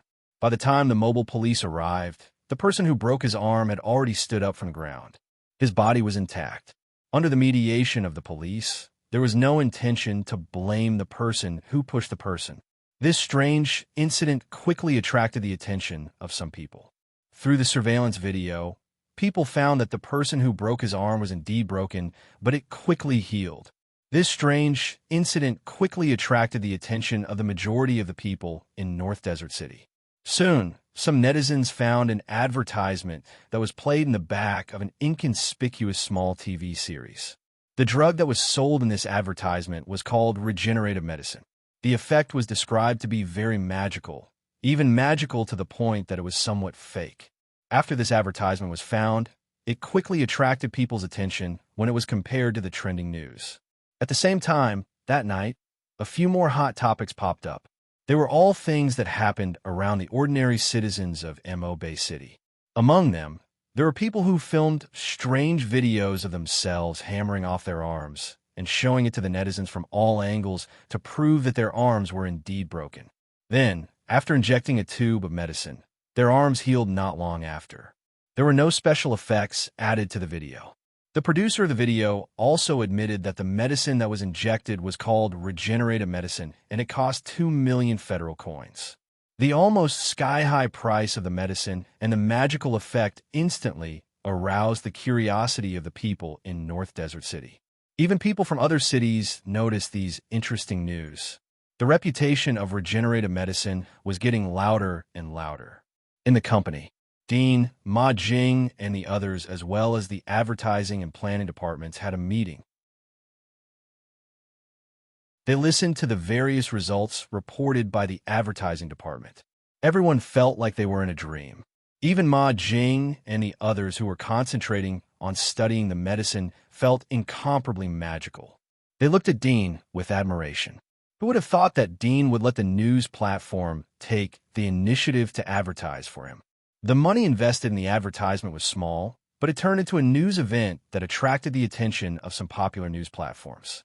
They pushed the news to their homepage, causing the regenerative medicine to explode in just a few days. Furthermore, the government came out to acknowledge it, announcing the price and purchasing channel, causing the regenerative medicine to become the most popular name in North Desert City. The people who admired Dadian the most were the employees of the advertising department. They came from other companies and had many years of experience in advertising planning. However, they had never thought of such a strange advertising method. However, the results made them dispel all doubts. Fame was everything. The role of advertising was to bring strong popularity. Dudian's copywriting had achieved this. I finally got a firm foothold before they started. Dean was quite satisfied with the development of the company. He just wanted to try it out, but he didn't expect the results to be so fast. In the past few days, the regenerative medicine had been approved and could be sold on the market. He also received some calls from unidentified people who intended to buy his company, but he rejected them all. As for using force, it was very difficult unless they used a shady method to nibble away at his results little by little. With the purchase of a large number of customers, a steady flow of funds was transferred into his account. He took out part of the funds to develop the company's site. He also purchased factories and pharmaceutical robots for mass production. I have 800 million in my hands. Including the new VIP customers, the number of agents has increased to more than 50. Most of them are local tycoons. I have a firm foothold in North Desert City. Dean calculated the harvest of the past few days. Although the time was short, but the rapid changes in the past few days. He estimated that the savings of Felix, who was from the Lock Consortium, shouldn't be as much as his. At most, he should have 1 or 200 million. This was an overestimation. Although Felix had billions of funds in his hands, but it was from Haas Company. All the funds were in the accounts and needed to be reported. It was very difficult for a consortium like Lock Consortium to falsify property. So it was difficult to get money, but it wasn't impossible. But in Dean's opinion, getting 1 or 200 million was the best. Beep. The communicator rang. Dean picked it up. Who is it? Hello, Mr. Chin. I'm Zhang Ziqing. I want to... A slightly nervous voice with a bit of guilt came from the other end of the phone. Dean felt that the name was a bit familiar. After a little thought, he remembered that it was the first VIP customer that he had visited. He said in a calm tone, Mr. Zhang, I remember that you have put me on the blacklist. Why are you looking for me? Zhang Ziqing was a bit embarrassed.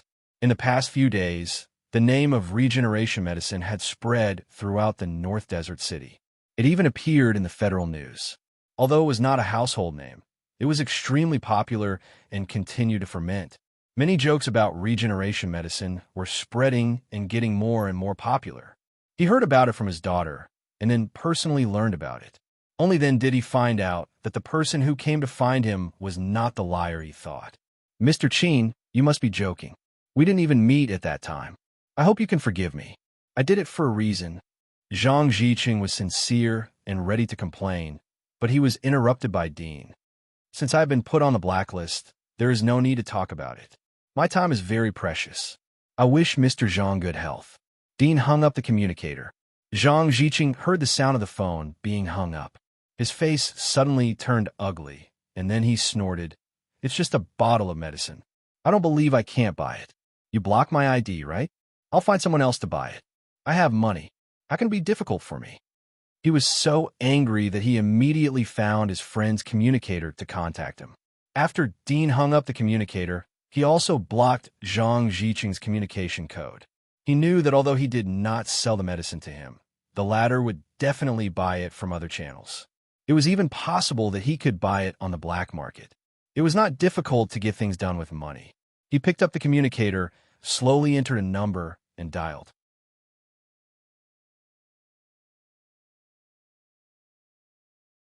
Chapter 11:12.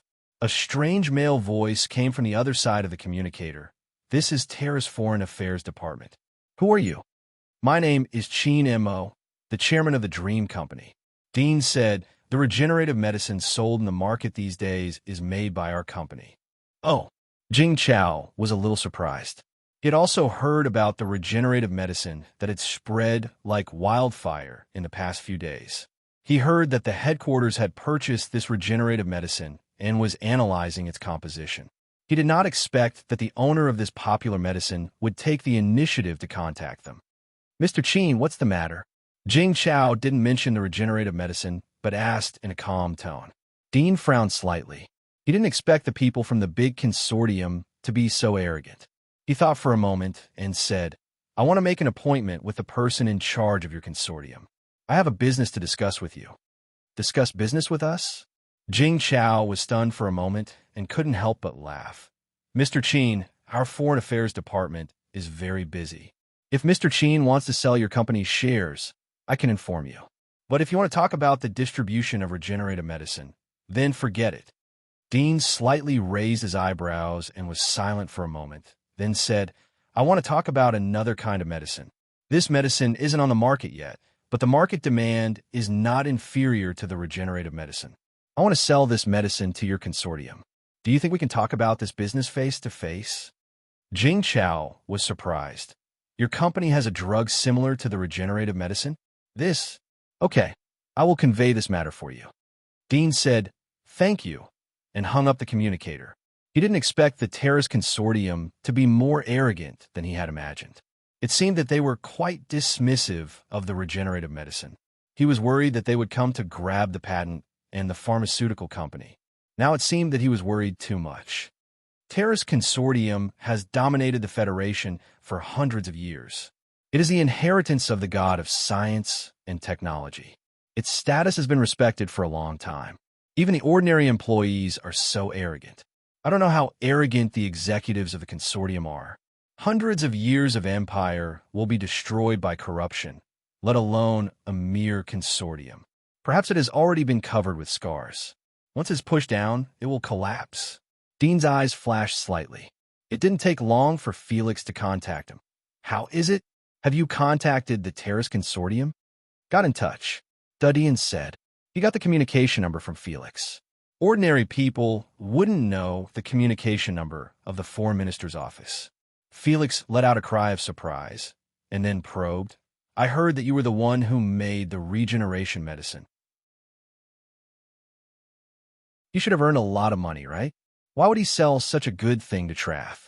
Could it be to protect himself? If you sell this to the Rogue 5 Financial Group, I'll get my father to step in. I'll definitely be able to buy it. Also, I can use this opportunity to get promoted. When I get promoted, I'll be able to give you more support. Dean interrupted his long speech. You have been dormant for many years. Can't you afford to wait? Now is not the time for you to be promoted. Do you want to enter the eyes of your brother and sister as early as possible and then be targeted by them? How confident are you that you can protect yourself from them? Your father hasn't reached the time to die of old age yet. Wouldn't it be better for you to stand up for him when it's time to pass on his position? Felix smiled bitterly. What you said makes sense. I'm just afraid of accidents. Are you afraid that I will have an accident or afraid that your father will have an accident? Dean asked. Of course I'm afraid. Felix was halfway through his words when he suddenly whispered, Why do I feel like there's something wrong with your words? Duddian indifferently said, You think too much. I have something to talk to you about. The performance of your Haas company is average. Based on the current situation, I don't know how many years it will take for you to be promoted. I'm going to invest a sum of money in you. About 500 million. Take it and run it well. Felix didn't hear clearly. How much do you want to invest in me? 500 million. Is it too little? Duddian asked. Felix was dumbfounded.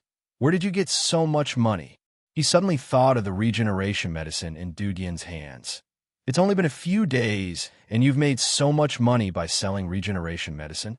My God, the total salary I've received from the consortium over the years, plus the money I've saved, doesn't even reach 500 million.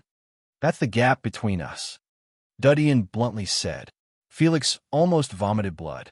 How can you talk like that? He took a deep breath and gritted his teeth. I can do a lot of things if you give me 500 million, but there will be risks. Once I succeed, I'll get huge returns. At least I'll be able to enter my father's line of sight.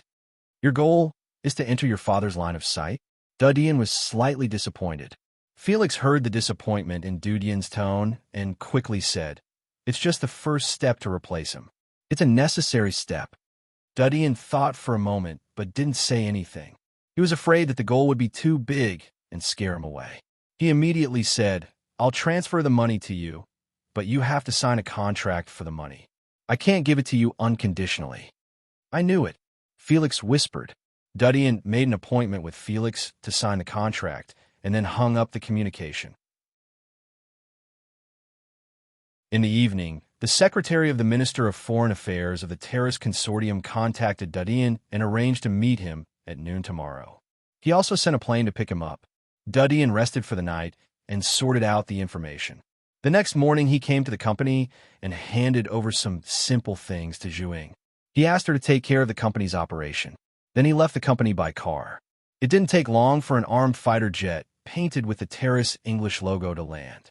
Several burly bodyguards came out of it. Duddian went to meet them.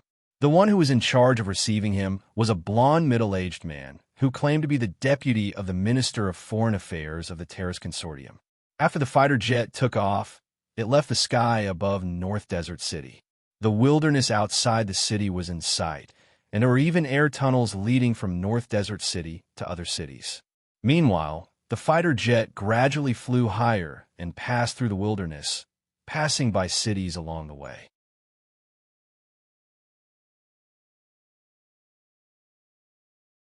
Chapter 11:13. The blond middle-aged man didn't talk much on the way. Dean could see that although his expression was gentle and polite, his eyes were full of arrogance. It was obvious that he didn't really put Dean in his eyes. Dean wanted to ask him about things that the Terrace Consortium couldn't find on the internet. But after seeing his attitude, he knew that it was useless to ask. So he simply ignored him. The journey was exceptionally quiet. 2 hours later, the fighter jet flew in a straight line to one of the 5 main cities of the Federation, Duzhou City. This was the hinterland of the Terrace Financial Group. It could be said that the Terrace Financial Group was the local tyrant in this city. Every shop and piece of land in this city was inextricably linked to the Terrace Financial Group. It was also the headquarters of the Terrace Financial Group, just like the other three main cities of the five main cities were also the headquarters of the other three consortiums. The most distinguished main city was called Peace City. It was the place where the president of the Federation and the high-ranking officials of the Federation lived. But the prosperity of Peace City was a bit weaker than the main cities occupied by the four consortiums. But it didn't affect the lofty image and status of Peace City in the minds of the citizens of the Federation. The fighter plane had the Terrace logo on it, so it was exempt from border checks. The Sentinels put it into the city's helipad. The blonde, middle-aged man, Nicole, and Dean got off the plane. There was already a top-brand car made by a subsidiary of Terrace waiting outside the plane. Nicole and Dean got on the car and went to the Foreign Affairs office building of the Terrace Consortium. It was located on a famous half-moon river. The employees of the building could sit in the office and see the winding, clear half-moon river outside the building. It was one of the most expensive places in the city. "Please." Nicole got off the car and politely said to Dean. Dean looked at the towering building in front of him and the huge green area surrounding the building. He couldn't help but feel the powerful financial resources of the Terrace Consortium. Just a Foreign Affairs office building was so imposing. No wonder the headquarters of the consortium was built on the island in the middle of the city. After a while, Dean arrived at the office of the Minister of Foreign Affairs. But the minister was in a meeting at the moment, so he had to wait for the Minister of Foreign Affairs.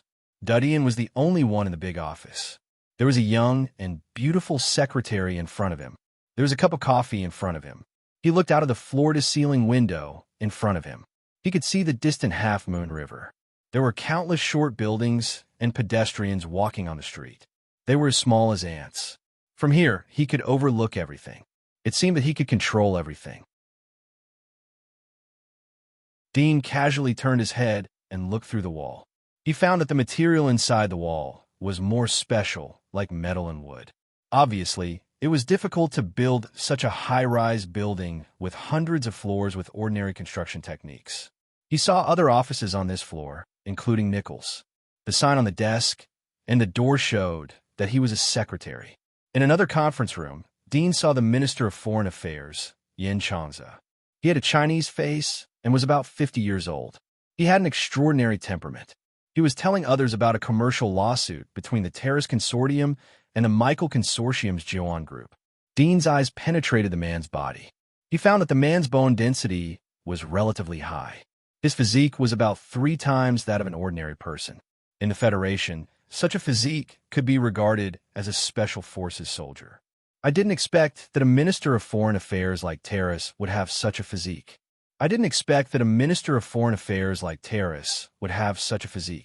It should be the result of taking drugs. I heard that the Terrace Consortium studied undeads and monsters. Some of the banned drugs didn't circulate on the market.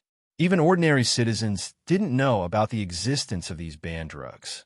But it wasn't a secret to the military and other consortia. He should have been injected with Terrace biological drug, TK-27. Dudian thought in his heart.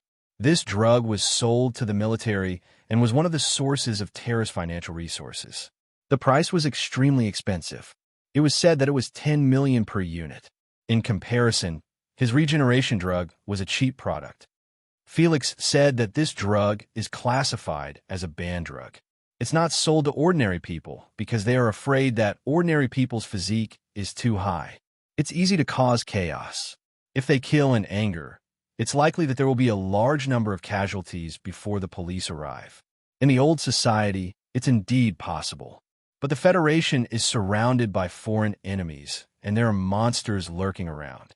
Such a promising drug isn't available to the people. Dean was slightly disappointed because he didn't see any hidden diseases in Yin Changza's body. If Yin Changza had an incurable disease, Dean might be able to use the treatment opportunity to win him over. But Yin Changza had been in a high position for a long time. Obviously, he had taken good care of himself. Even if he had some minor diseases, he would be cured.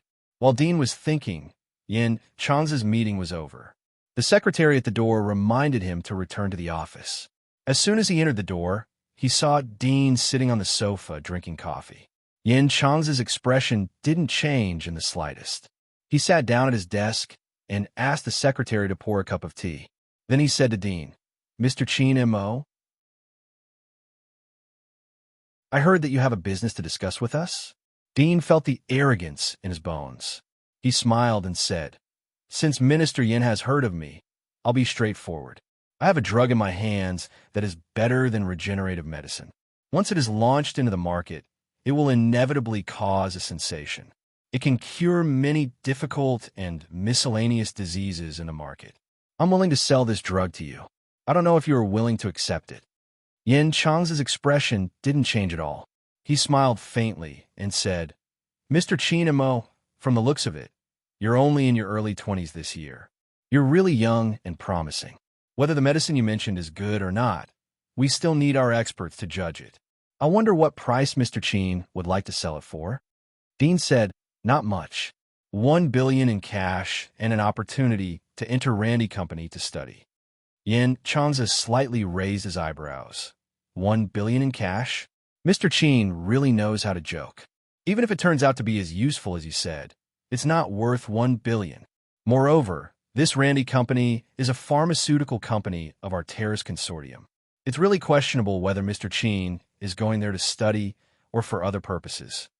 I didn't expect the Minister of Foreign Affairs of the terrorist consortium to be such a stingy person. Dean smiled and said, "My regenerative medicine has been launched for a few days, and I've already made 800 million. To put it bluntly, the market value of regenerative medicine is 10 billion or even higher. 1 billion is just a fraction. Do you think it's too much? Do you really think I'm a poor student who doesn't know anything?" Yin Chang's face darkened slightly. He didn't expect Dean to suddenly turn hostile, but he was indeed hit by Dean's words. He was even more surprised that the regeneration medicine had earned 800 million for Dean. The speed of making money was too amazing. His face quickly changed, and he smiled and said, "Mr. Qin, you must be joking. If your medicine is really as you said, we can talk, but we need to verify the medicine you said first. Otherwise, it's useless to talk, isn't it?" Dean took out a small bottle and said, "This medicine is called hemoxilin. It can treat deformities and mental disorders. It's also very effective in the treatment of cancer. I've investigated it. The cost of treating cancer is 5 times lower than the cost of treating cancer on the market. It will become a drug that will monopolize the market." Yin Chang's eyes slightly lit up. He had never heard of such a thing. He immediately said, "I'll immediately contact the experts and let them come over to test the medicine. Let's sign the contract first. In addition, I've recorded everything we said on the video." Dean raised the communicator and said. Yin Chang's face slightly changed. He coldly said, "Mr. Qin is very cautious. I'm only guarding against villains, not gentlemen." "What do you think?" Dean indifferently said.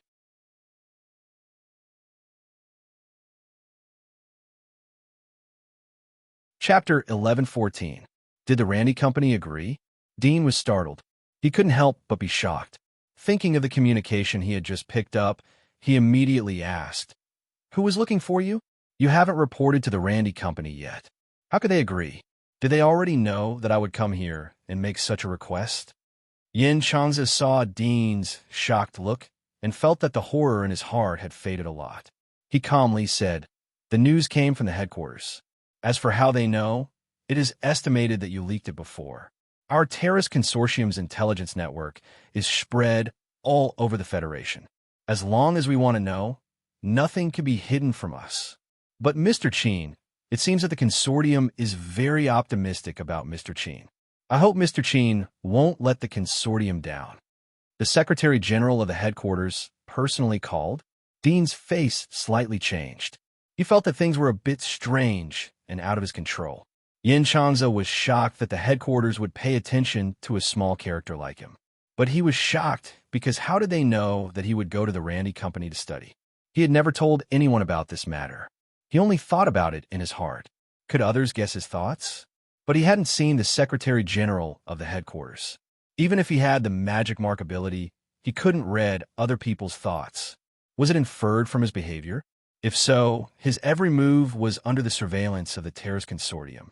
The person who speculated his behavior was also a terrible person. These thoughts flashed through Dean's mind. His eyes were dignified. He thought for a little bit and decided to go.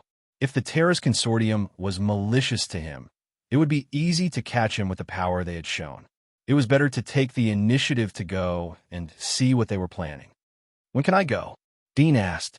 Yin Changza said, since the headquarters called, they should have already said hello to the Randy Company. You can go directly to the headquarters of the Randy Company to report. But my medicine hasn't been tested yet. No need to test. Mr. Chin, take it directly to the Randy Company and give it to the experts there. Yin Changza smiled politely.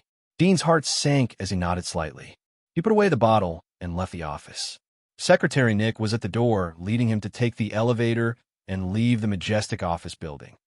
They haven't even verified the medicine, but they've already agreed to my request. This means that they already knew that I would make this request. Moreover, regardless of whether the medicine is real or fake, they're willing to let me go. Dean felt as if there was a pair of cold eyes behind him, watching his every move. The owner of this pair of eyes seemed to want to see him.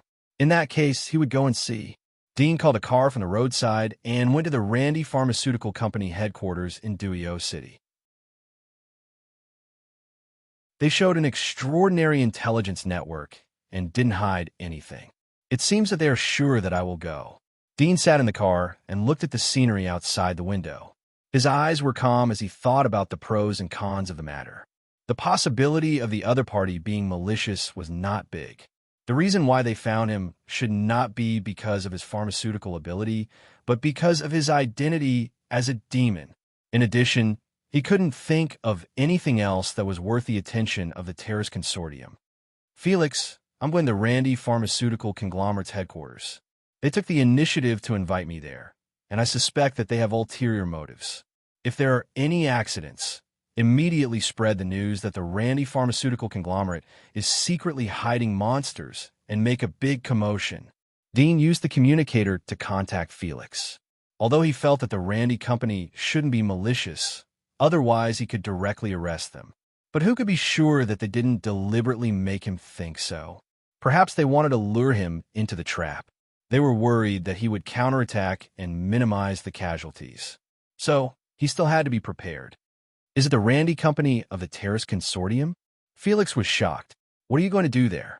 Since you know that their purpose is not pure, why do you still want to go?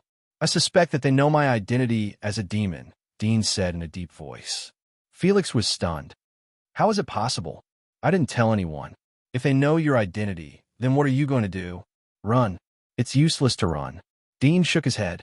The other party's intelligence network knew his identity as a demon. If he wanted to escape, then he wouldn't be able to leave Dujan City before he was caught. If something happens to you, don't confess to me. If I go in, then no one will bail you out. Felix suddenly said. There was a bit of tension in his voice. Dean indifferently said, I know, but if you don't find a way to get me out, then you can come in and accompany me. Felix gritted his teeth. I'll definitely find a way, but you have to give me time. I'll arrive at the Randy Company in 2 hours. If there's no problem, I'll contact you in an hour. Dean said, if I don't contact you, then it means that something happened to me. You had to find a way to get me out within 48 hours. If something happens, I'm afraid I won't live for 48 hours. Too tight. Time is too tight. Felix couldn't help but say. That's it. Dean hung up the communicator. He didn't continue to wrangle with him. Terrace Consortium, the head of the 4 consortiums. It has hundreds of years of heritage and was founded in the hands of the god of science and technology. Dean slightly narrowed his eyes.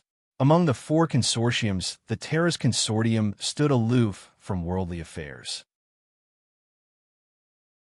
However, most of the technological products in the Federation came from the Terrace Consortium. The foundation of this consortium was so powerful that Locke, Milan, and Michael consortiums were deeply afraid of it. This was also the reason why Locke Consortium was eager for quick success in developing the monster mecha. It was normal for there to be gaps between consortiums, but if the gap was too big, it would make people feel fear and uneasiness. Obviously, The other three consortiums were afraid of the bottomless foundation of the terrorist consortium. They were worried that one day they would be swallowed up. There's only one possibility that they know my identity as a demon. It's the demon attack in North Desert City. Dean narrowed his eyes. With the level of detail of their investigation, they should have arrested me and interrogated me. However, they didn't. Instead, they pushed out a few followers to attack the Church of Gods. It seems that they had noticed me a long time ago, but they didn't beat the grass to scare the snake. Since the terrorist consortium knows about this, it means that North Desert City is also a secret force of the terrorist consortium. General Yao Jie, who is responsible for the investigation, has a high position in the Federation. I didn't expect him to be a member of the terrorist consortium. Dean took a deep breath and put his hand on his heart. Perhaps a fierce battle was imminent, or perhaps it was just a false alarm. He could only hope that it would be a good result. 2 hours passed quickly.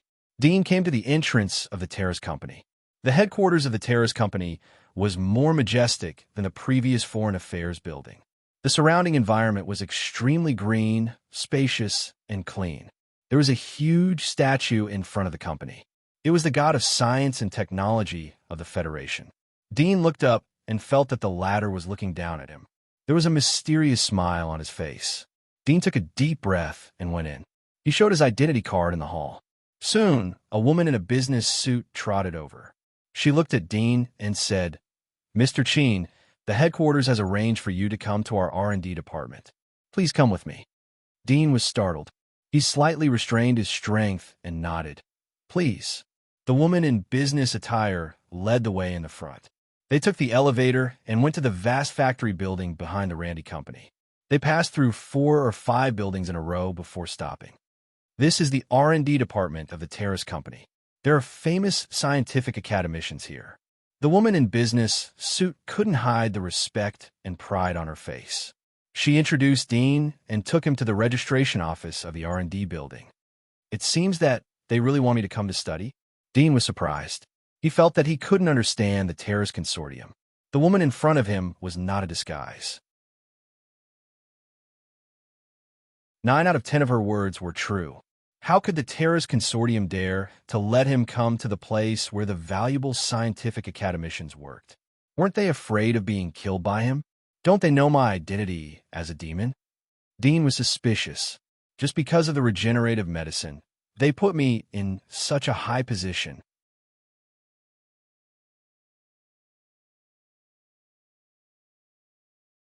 Chapter 11:15. Hearing the woman's words, the woman's eyes widened. She turned to look at the young Dean with astonishment. It must be known that many famous academicians had developed a lot of drugs for the company, but none of them were able to get the highest authority. At most, they were only able to get the first level of authority, and the highest authority was only available to the legal representative of the company and the existence of the consortium. Even the directors of the consortium couldn't touch it. Dean's eyes moved, and his mood that had just calmed down suddenly tightened. Although he didn't know the management system of the Randy company, but the highest authority should not be casually given. Did a regenerative drug really have such a great charm? Moreover, the Randy company actually allowed him to participate in all the drug experiments of their company. This was simply a little too much. "Millie, are you sure?" The woman in the business suit put away the shock on her face and couldn't help but ask. Millie shook her head and said, "It's recorded in the system. There's no mistake unless our system is hacked. But there should be no one in the entire Federation who can hack into our system." The woman in the business suit was startled. She thought that the people who were good at network technology in the Federation were all in the terrorist consortium. Who could hack into the system of their company? But if the system was right, did the consortium really put so much hope on this young man? Dean heard the words of the two and came back to his senses. He asked, "Can I participate in all the experiments? What if the experiment fails because of my participation?" Millie respectfully said, "Mr. Chin, you have the highest authority and are eligible to participate in all the experimental projects. As for destroying the experiment, I don't know. But your status is currently the same as our company's chairman. Only the board of directors of the consortium can revoke your status." Dean nodded slightly, but his mood was somewhat heavy. He couldn't guess the thoughts of the terrorist consortium, but there must be something fishy about the abnormality. He could only take one step at a time and figure out the situation first. Then, Miss Millie, please introduce me to your company, Dean said after thinking for a moment. Millie nodded gladly. The woman in business attire saw that Dean was not found and could not help but feel sorry. Although she did not know why this young man was so appreciated by the consortium, but it was certainly right to curry favor with such a person. Unfortunately, she had missed this opportunity. Under Millie's detailed introduction, Dean had a general understanding of the composition of Randy Company. He estimated that almost an hour had passed. He interrupted Millie's explanation and went to the corner to contact Felix. "Are you all right? That's great." The communicator quickly connected, and Felix's relieved voice could be heard. Dean said, "Nothing for the time being." Felix smiled and said, "It seems that you were too paranoid before. Since there's nothing else, I'll be busy." "Wait," Dean said, "I'll contact you again in 2 hours. If I don't contact you, then continue with the original plan." Felix was stunned. "Is that really necessary?" "It's necessary." Dean hung up the communication. Dean went back to Millie and listened to her introduction of the scientific academicians of Randy Company. After listening to them one by one, he took his staff card from her hand and went to the elevator. He scanned the staff card and went up to the laboratory floor above the high-rise building. When the elevator door opened, Dean saw many people in white coats and isolation suits shuttling through the corridor. Dean avoided the surveillance cameras and used his X-ray vision to scan the entire floor. He saw that there were 5 huge laboratories, and in each laboratory there were 2 or 3 to 5 academicians in white coats. They were dressed like doctors. In one of the laboratories, 4 academicians were dressed even more exaggeratedly. They were fully armed and wearing gas masks. The laboratory door was a double spiral metal door that was tightly sealed. Dean estimated that, even with his own strength, he would need to punch hard to open the door. So many drugs. Dean saw the shelves in the laboratories were full of glass bottles. All of them were medicines produced by Randy Company. Some of them were widely circulated in the market. The academicians inside seemed to be studying how to improve them. The rich research atmosphere permeated the entire floor, making people want to participate in it. Of course, this referred to the people who were also obsessed with pharmaceutics. Dean praised the management of Randy Company in his heart, then turned into the elevator and continued to go up. Every time he came out to observe for a moment until he came to the top laboratory. Only the academicians with level 1 authority could enter here.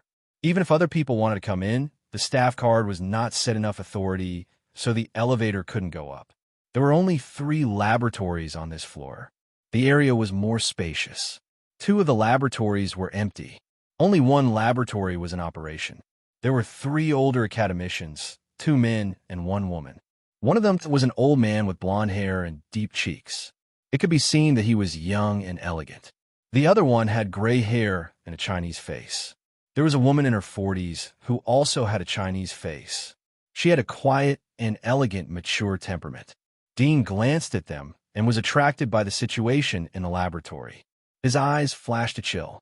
He saw 2 metal crosses in the laboratory, tied to 2 slightly mutated walking corpses.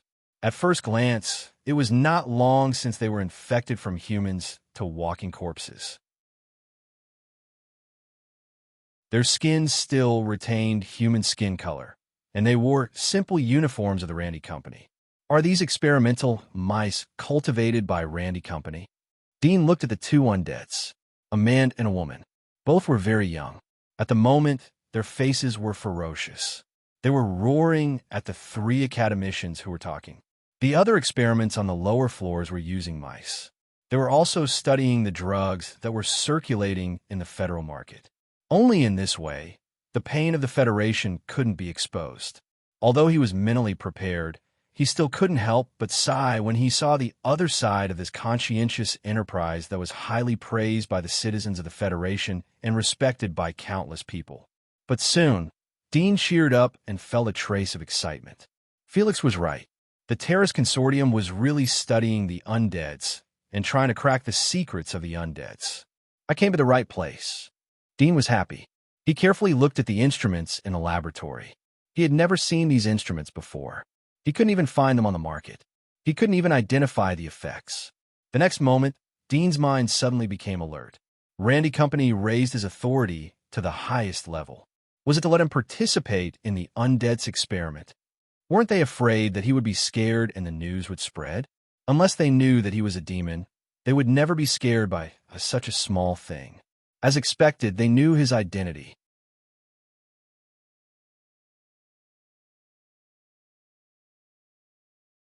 Chapter 11:16.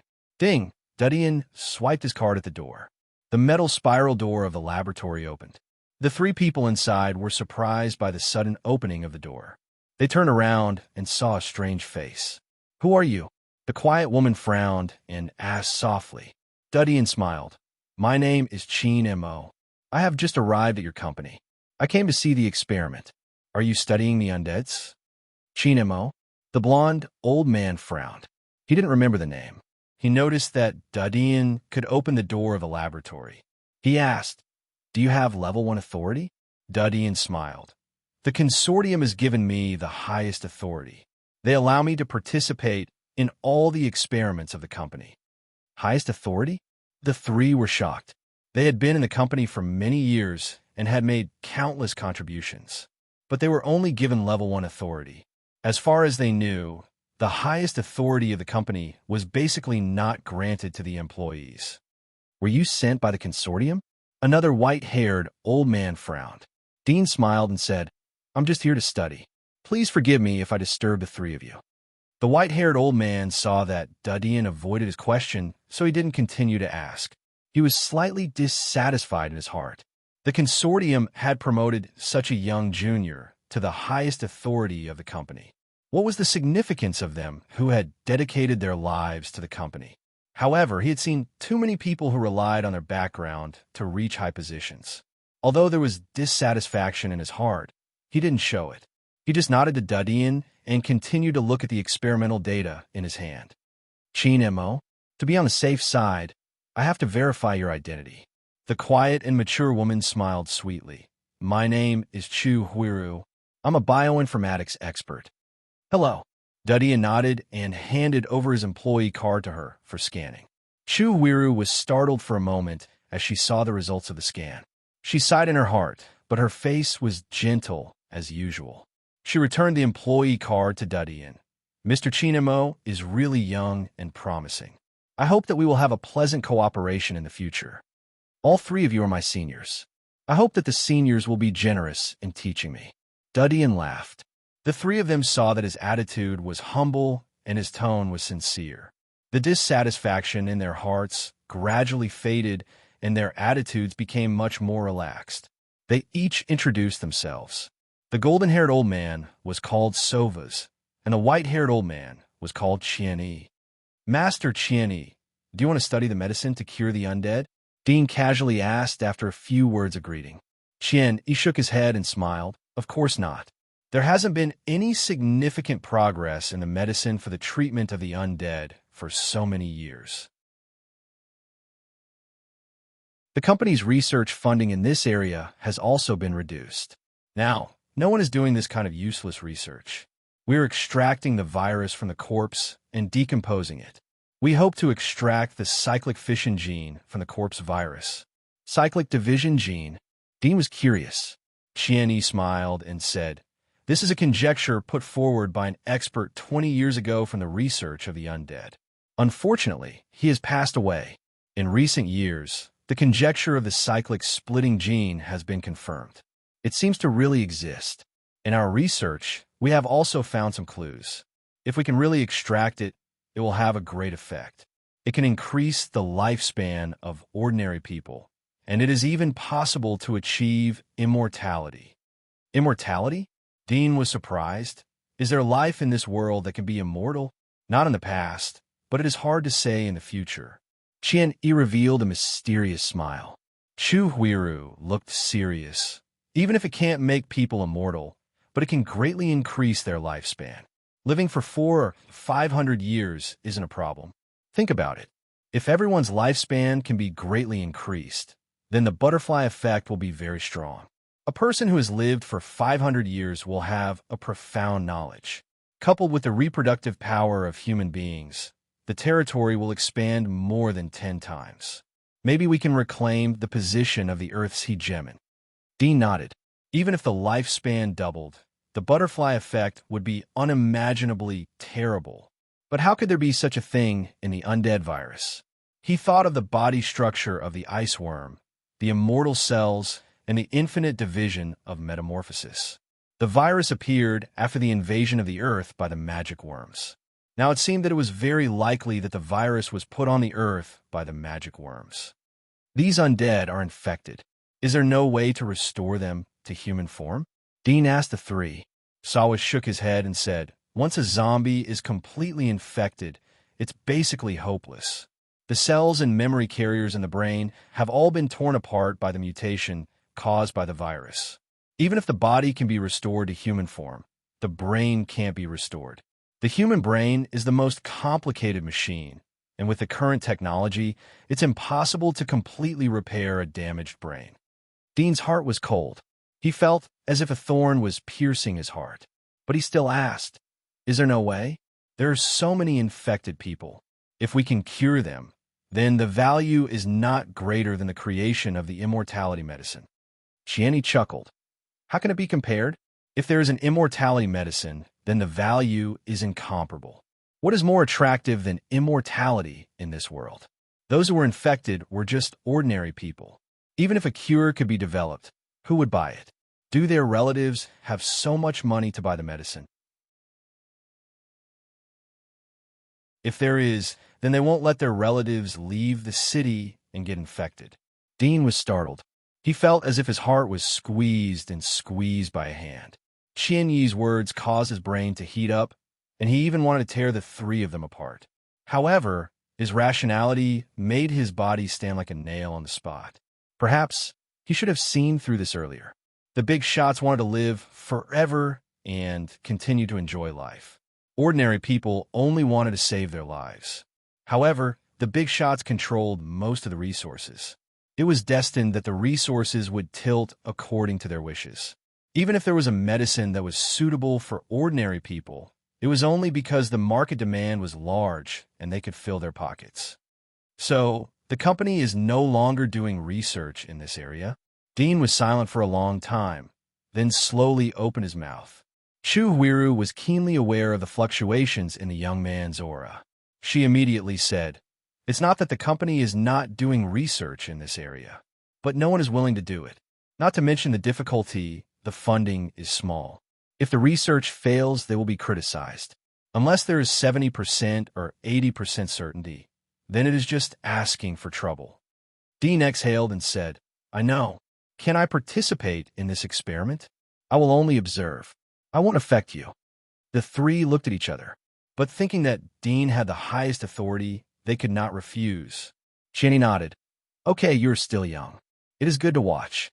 Thank you, Master Qian. Dean thanked.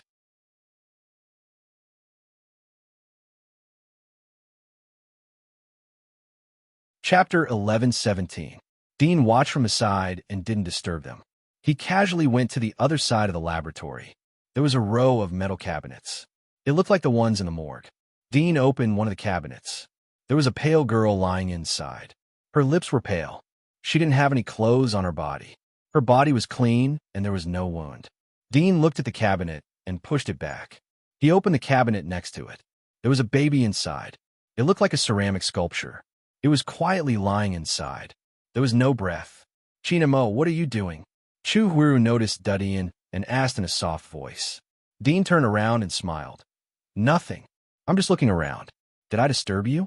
Shaking her head, Chu Huiru replied, those in the freezers are our test subjects.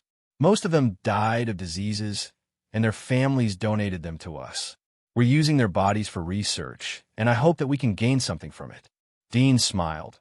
If we can use their bodies to develop medicines that will benefit society, then it can be considered as accumulating merits for them.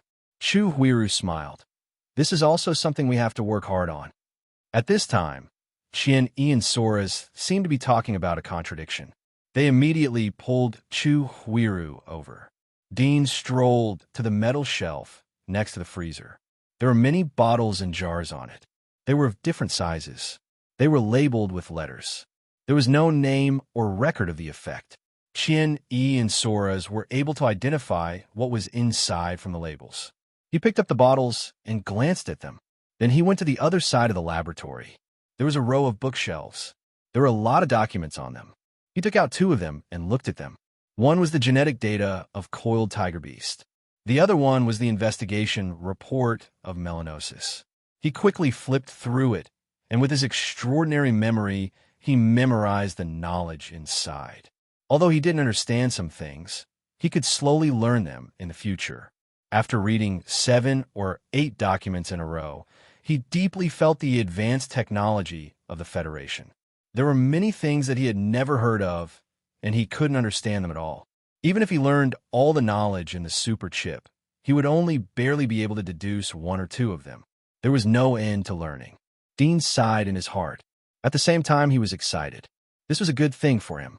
Chu Huiru paid attention to Dean from time to time as she discussed with Qian, Yi, and Saul. She saw that Dean was casually flipping through the experimental materials. It seemed that he was just putting on an act. After a few glances, she no longer paid attention to it. Undead limb replacement surgery. Dean suddenly pulled out a thick document. After opening it, he saw the title of these words. His eyes were slightly bright, and he quickly flipped down. This document recorded an operation. The experimenter had a whimsical idea. He put together the body tissues of different undeads, hoping to find out the secrets of the undead's body. From the results of the experiment, the arm and thigh of different undeads were swapped, but there was no effect. Under the delicate surgical stitching of the experimenter, an undead body could be embedded with 4 or 5 other undead arms. When attacking, each undead arm could actually move. The neural existence of undead. Dean saw the conclusions and speculations of the experimenter. He felt that the harvest was not shallow. He had never thought of using this method to study undead before. He did not expect that the limbs of undead would not reject each other and could even reconnect the severed limbs. Soon, the document was finished. Dean did not linger. He inserted it back and continued to pull out another one to continue to read. Time passed quickly. In the laboratory, in addition to the sound of Dean flipping through the papers, there was the sound of Chu Huiru and the other 2 discussing the experiment. From time to time, they dissected and mobilized the electronic beeps. Conditioned reflex training method. Dean saw the method of using conditioned reflex to train the undead in one of the documents. He could not help but feel a little strange. He had to say that there were many smart people in the world. The wisdom of the Federation had accumulated for hundreds of years. They had already studied the undead from various aspects, including the previous undead limb replacement surgery. He also saw a related conjecture from another document. That was to put multiple undead together to create a stronger undead. Then use conditioned reflex to train the undead legion. It was also mentioned in this document that when the undead evolved to a certain extent, the mutated brain tissue would extend a new consciousness. This consciousness could be said to be instinct, and there may be a situation of dream return. The so-called dream return was that the residual memory fragments in the mutated brain of the undead were preserved and may be integrated into the new consciousness and instinct. Simply put, it was the birth of a consciousness with a few fragments of memories, but this consciousness was dominated by the instinct of the undead, bloodthirsty, killing. Some undead, after the birth of consciousness, even opened their mouth to speak simple words, but there was no moral judgment, no concept of life and death, and the temptation of blood was irresistible. Even if it was the closest person, they would bite to death. The experimenter used a well-cultivated child undead to do the experiment. The child undead could spit out simple words after the birth of consciousness, and even giggled. The experimenter found her close relatives and tried to awaken her memory and restore her humanity. But the child rushed to her mother. Although trapped in a cage, her face was bloodthirsty, and she was even calling for her mother. Many experiments have shown that the undeads with consciousness are more difficult to control than the undeads with pure instincts. The broken memories will not give them human morality, but will let them grow slowly, become treacherous, learn to disguise, and even use simple strategies. Dean thought of the corpse king that had bitten Aisha. He would never forget the battle that day. The treachery shown by the corpse king was still vivid in his mind. Obviously, it was a corpse king that had been born for a long time. Honed in the wilderness, it had long become treacherous and insidious. The undead's consciousness is generally at rank 7, about 1,000th is at rank 6, and about 6% is at rank 8. The statistics on the data were very complete. Dean compared it with the army. The rank 7 was about the pioneer. Using the limbs of the high-level undead, sowing the brain of the low-level undead, and training with conditioned reflex to cultivate the high-level undead legion. Dean looked at the expected results on the data and soon felt a chill. The Federation may have already implemented this. In addition to the mecha, they also have a group of high-level undead legion who are not afraid of death.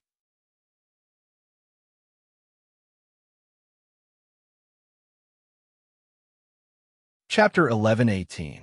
It is indeed the fastest way to enhance strength by using the simple violence of the undeads and the unified cultivation of the conditioned reflex. Dean felt that he would use this method in the future. If he wanted to overthrow the behemoths like the Federation and the Empire, this was definitely the best way to arm his forces quickly. There was no other way. Dadian was about to continue reading when Chu Huiru suddenly came over and smiled. "Chinamo, it's getting late. Let's go for dinner." Dadian turned around and saw that the three of them had taken off their gloves and untied their antibacterial coats. It seemed that they were ready to get off work. He put the book back and nodded. "Okay." They left the laboratory together and locked the metal door. This kind of lock wasn't like the previous one. It required 3 people's fingerprints and irises to open it. Otherwise, even Dadian, with the highest authority, wouldn't be able to open the door. Of course, there was another way, which was to activate the emergency security system. But the entire building would be aware of it, and the alarm would ring. The 3 of them talked about the next direction of the experiment as they walked. Most of them were using technical terms which Dadian couldn't understand. The scientific and technological system of the Federation wasn't at the level of the old era. In addition to the elements table, many new particles and experimental methods had been replaced with new terms. It would take a specialized system to learn about them. "Chinamo, you don't seem to be afraid of the undeads?" Chu Huiru asked Dadian after she finished talking to Qian-Yi. Qian-Yi and Saul remembered that Dadian had turned a blind eye to the undeads in the laboratory. "Aren't they locked? What's there to be afraid of?" Dadian faintly smiled at the careful woman. "They should be afraid of us. After all, they are just experimental materials in our hands. They have the same status as white mice." Chu Huiru was a little surprised. She smiled and said, "You really have a thick nerve." Qian-Yi laughed. "It's a good thing to be bold. Chinamo has a bright future. His achievements may surpass us in the future." Dadian modestly replied. It didn't take long for them to take the elevator to the restaurant of the building. The restaurant was located in the middle of the building. Melodious and soft piano music floated into their ears as the elevator door opened. The decoration of the hall was mild. It wasn't bright or dazzling. It was very quiet. There were only a few people eating in the hall. The 4 of them found a place to sit down. Immediately, a waiter came forward to inquire. The 3 of them ate here every day, so they quickly reported the food and juice they wanted. Dean didn't care about this, so he ordered a steak and a hot drink. After ordering, Qian-Yi smiled at Dadian. "Mr. Dean, I see that you don't reject the undeads. Do you want to do related research in the future?" The Terrace Consortium focused on the research of walking corpses, but they also conducted research in other areas. Even the Randy Pharmaceutical Company would not only use walking corpses as experimental subjects, but they would also choose various magical creatures as experimental subjects. Some of the magical creatures contained special antibiotics or vaccines, and many of them were beneficial to humans, as they could strengthen the human body's immunity. Dudian knew that Qian, Yi, and Chu Huiru were experts in the field of undeads. They were experts in this field. Asking them to study monsters was tantamount to changing their profession. Qian Yi said so because he wanted to win him over to join his group. Dudian immediately took the opportunity to say, I didn't think too much about the future. I'm very interested in undeads and monsters. Today I read a lot of information, although I didn't understand a lot of it, but it seems that undeads are more interesting. Qian Yi's eyes lit up. Oh, interesting? I saw a piece of information that said undeads can use the limbs of other undeads. I think that the world is full of monsters, but the number of undeads can't be ignored. Moreover, I think undeads are more important than monsters. Dudian said in a serious tone. Qian Yi's eyes lit up even more. Saul, who was next to him, showed a curious look. What do you mean by more important? Many aspects, Dudian said. I think that if humans want to recapture the Earth, then perhaps we can completely crack the secrets of undeads. Then we can achieve this ideal. Chu Huiru looked at him, her eyes showing a bit of brilliance. What do you mean? She asked. Dudian looked into the woman's eyes. I don't know the root cause of the destruction of the old era, but the monsters and the undeads are the mutated beasts of the old era. Although there are many of them, but their intelligence is generally low. They can't unite, so we can ignore them for the time being. But the undeads are different. They are the people of the old era or adventurers who have been out for hundreds of years. They were infected and mutated by the virus. If we can restore their memories and sanity, then we can imagine that the number of humans will increase by more than 10 times, or even dozens or hundreds of times. There's strength in numbers. If the number of humans increases by 100 times, then why should we be afraid of the monsters? Even if we have to fight, we can afford it. Qian, Yi, and the other two looked at each other in blank dismay. They didn't expect Dean's thoughts to be so broad. He was actually thinking about the future of the entire human race. Such a mind and vision made the three surprised, but also a bit ashamed. They only considered the particularity of the undead. It was more mysterious than the monsters. The research potential was greater, the harvest was more, the value was more, and it could benefit human beings. But they never thought that the impact of this experiment on the entire human race would be to help humans recapture the Earth and return to the position of the hegemon. Qian Yi sighed and said, China Mo, you are very far-sighted. Even I haven't thought about this. But this idea is good, but it is impossible to do it.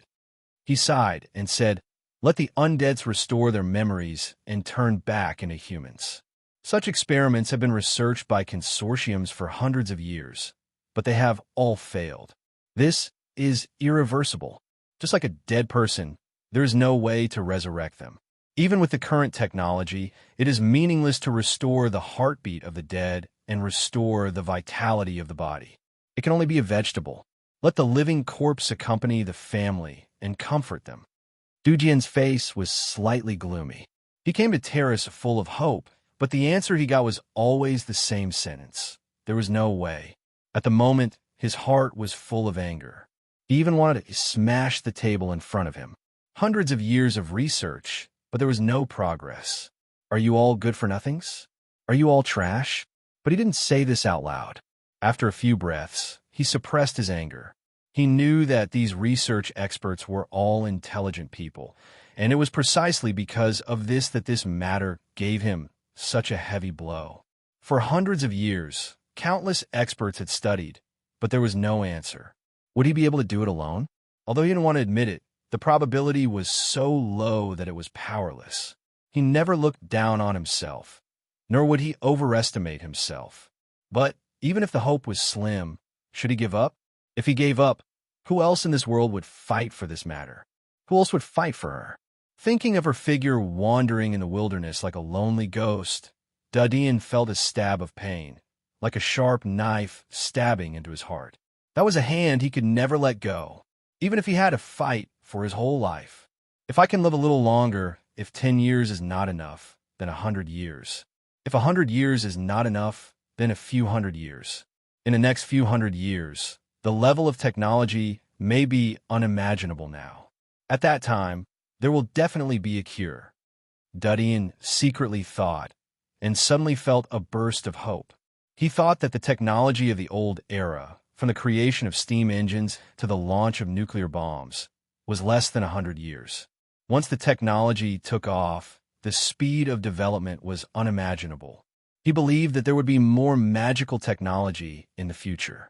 Qian-Yi saw that Dudian was suddenly silent and seemed to be hit. He comforted him. Don't be discouraged. Although we can't do what you said, but the value of the undead is extremely high. We can dig out more good things to benefit the society. We can take a big step at once, but we can run step by step. Sooner or later, we will run to the highest position in the world. Dudian had restored his calmness.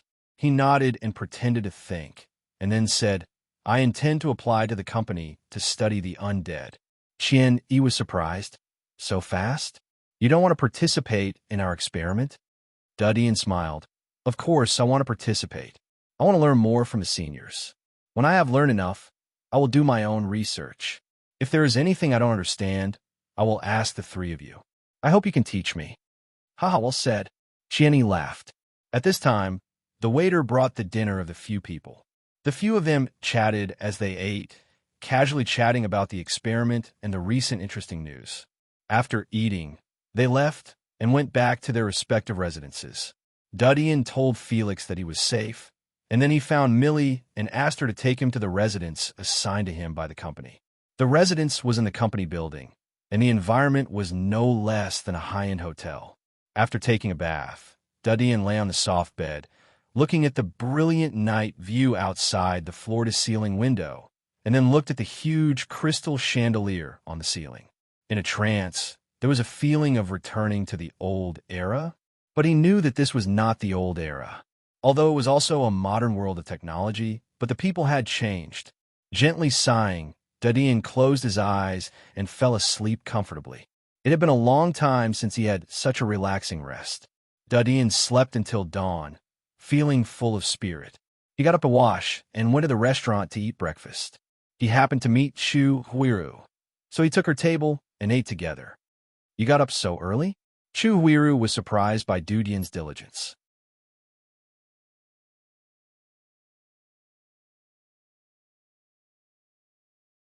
Chapter 1119. I heard that Mr. Chin Mo has created a regenerative medicine. You are really extraordinary to be able to do such a big thing at such a young age. Chu Huiru's tone was soft. Dudian knew that she went back last night to inquire about his information. Perhaps she also knew that in addition to regenerative medicine, he was just a poor student with no background. He estimated that at the moment she was curious about why he was favored by the consortium and parachuted into the company to get the highest authority.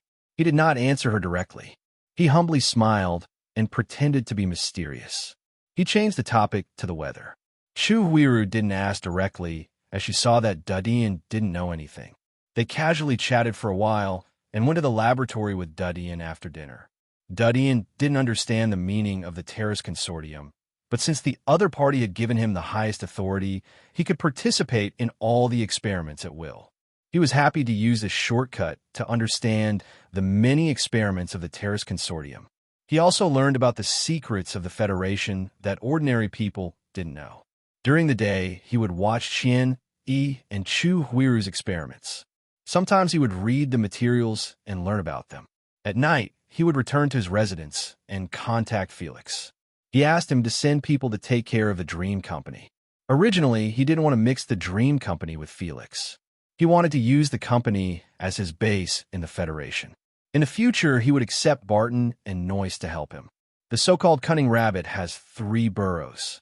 He had a nest in the Empire and a nest in the Federation. No matter which side of the war, in the future, he would be able to get benefits. But the appearance of Terrace had broken his fantasy. Now that his identity had been exposed, Dreamscape Incorporated naturally had no hope of operating under the Federation's nose and hiding a large number of demons. He might as well hand it over to Felix to help him seize power in the Rock 5 financial group as soon as possible and work for himself in the future. Half a month passed in the blink of an eye. Qian Yi and Chu Huiru's experiment was coming to an end. In the past half a month, Dadian had seen a lot of other experts in addition to observing in their laboratory. He had also visited the laboratory of experts who were studying monsters. Although monsters and undeads were different types of research, but in his view, they were all creatures. So it was inevitable that there would be commonalities. The facts proved that his idea was right. There were many references to undeads experiments. Some people even listed some classic cases of undeads in their papers to prove their views and conjectures. It still doesn't work. In the laboratory, Chu Huiru's usually calm and elegant face was now wrinkled and full of worry. Beside her, Qian Yi and Salvas had gloomy expressions and didn't say a word. Dean was flipping through the information. He heard their movements. He knew that their experiments for so many days had been declared bankrupt. The three of them had tried many aspects, but ultimately failed to create longevity medicine. In fact, the experiment had reached a bottleneck a week ago, but the three of them were unwilling to give up. They tried every possible way, but in the end, no matter how much they racked their brains and tried everything, they still failed. If the project failed, the three people's ratings in the company would also drop.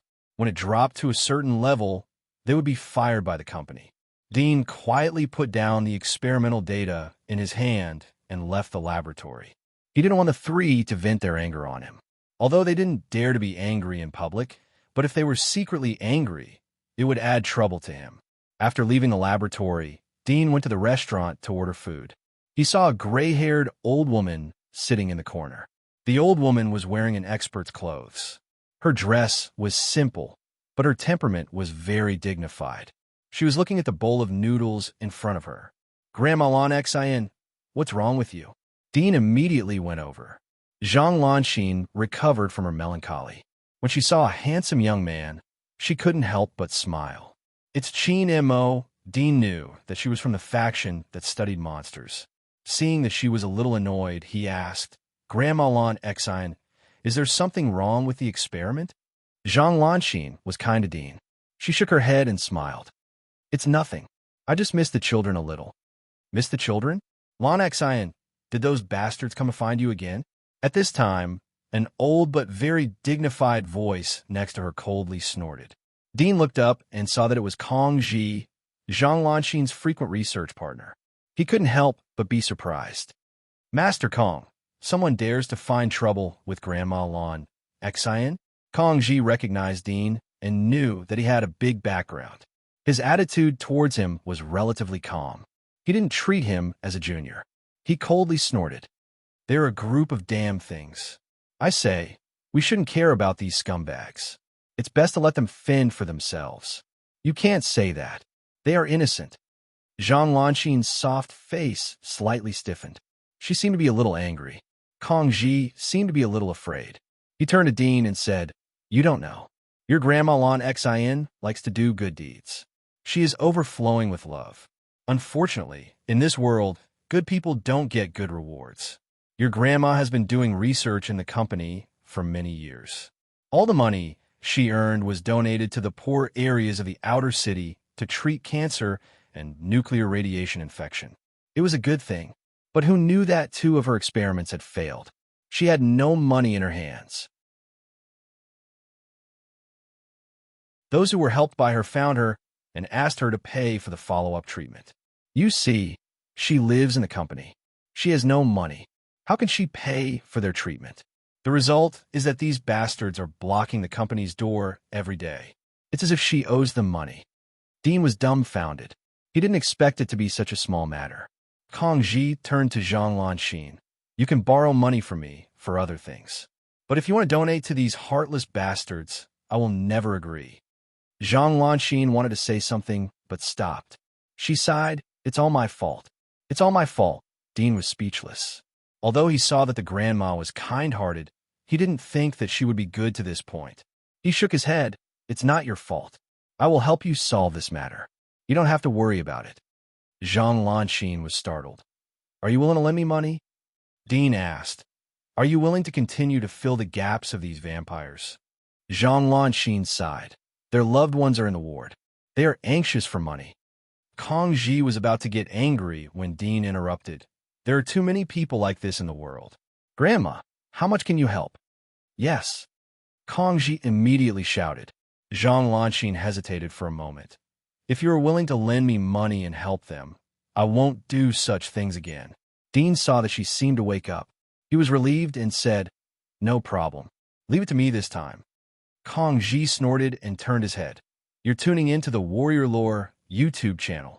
Don't forget to subscribe and join us on this journey to catch the most captivating stories.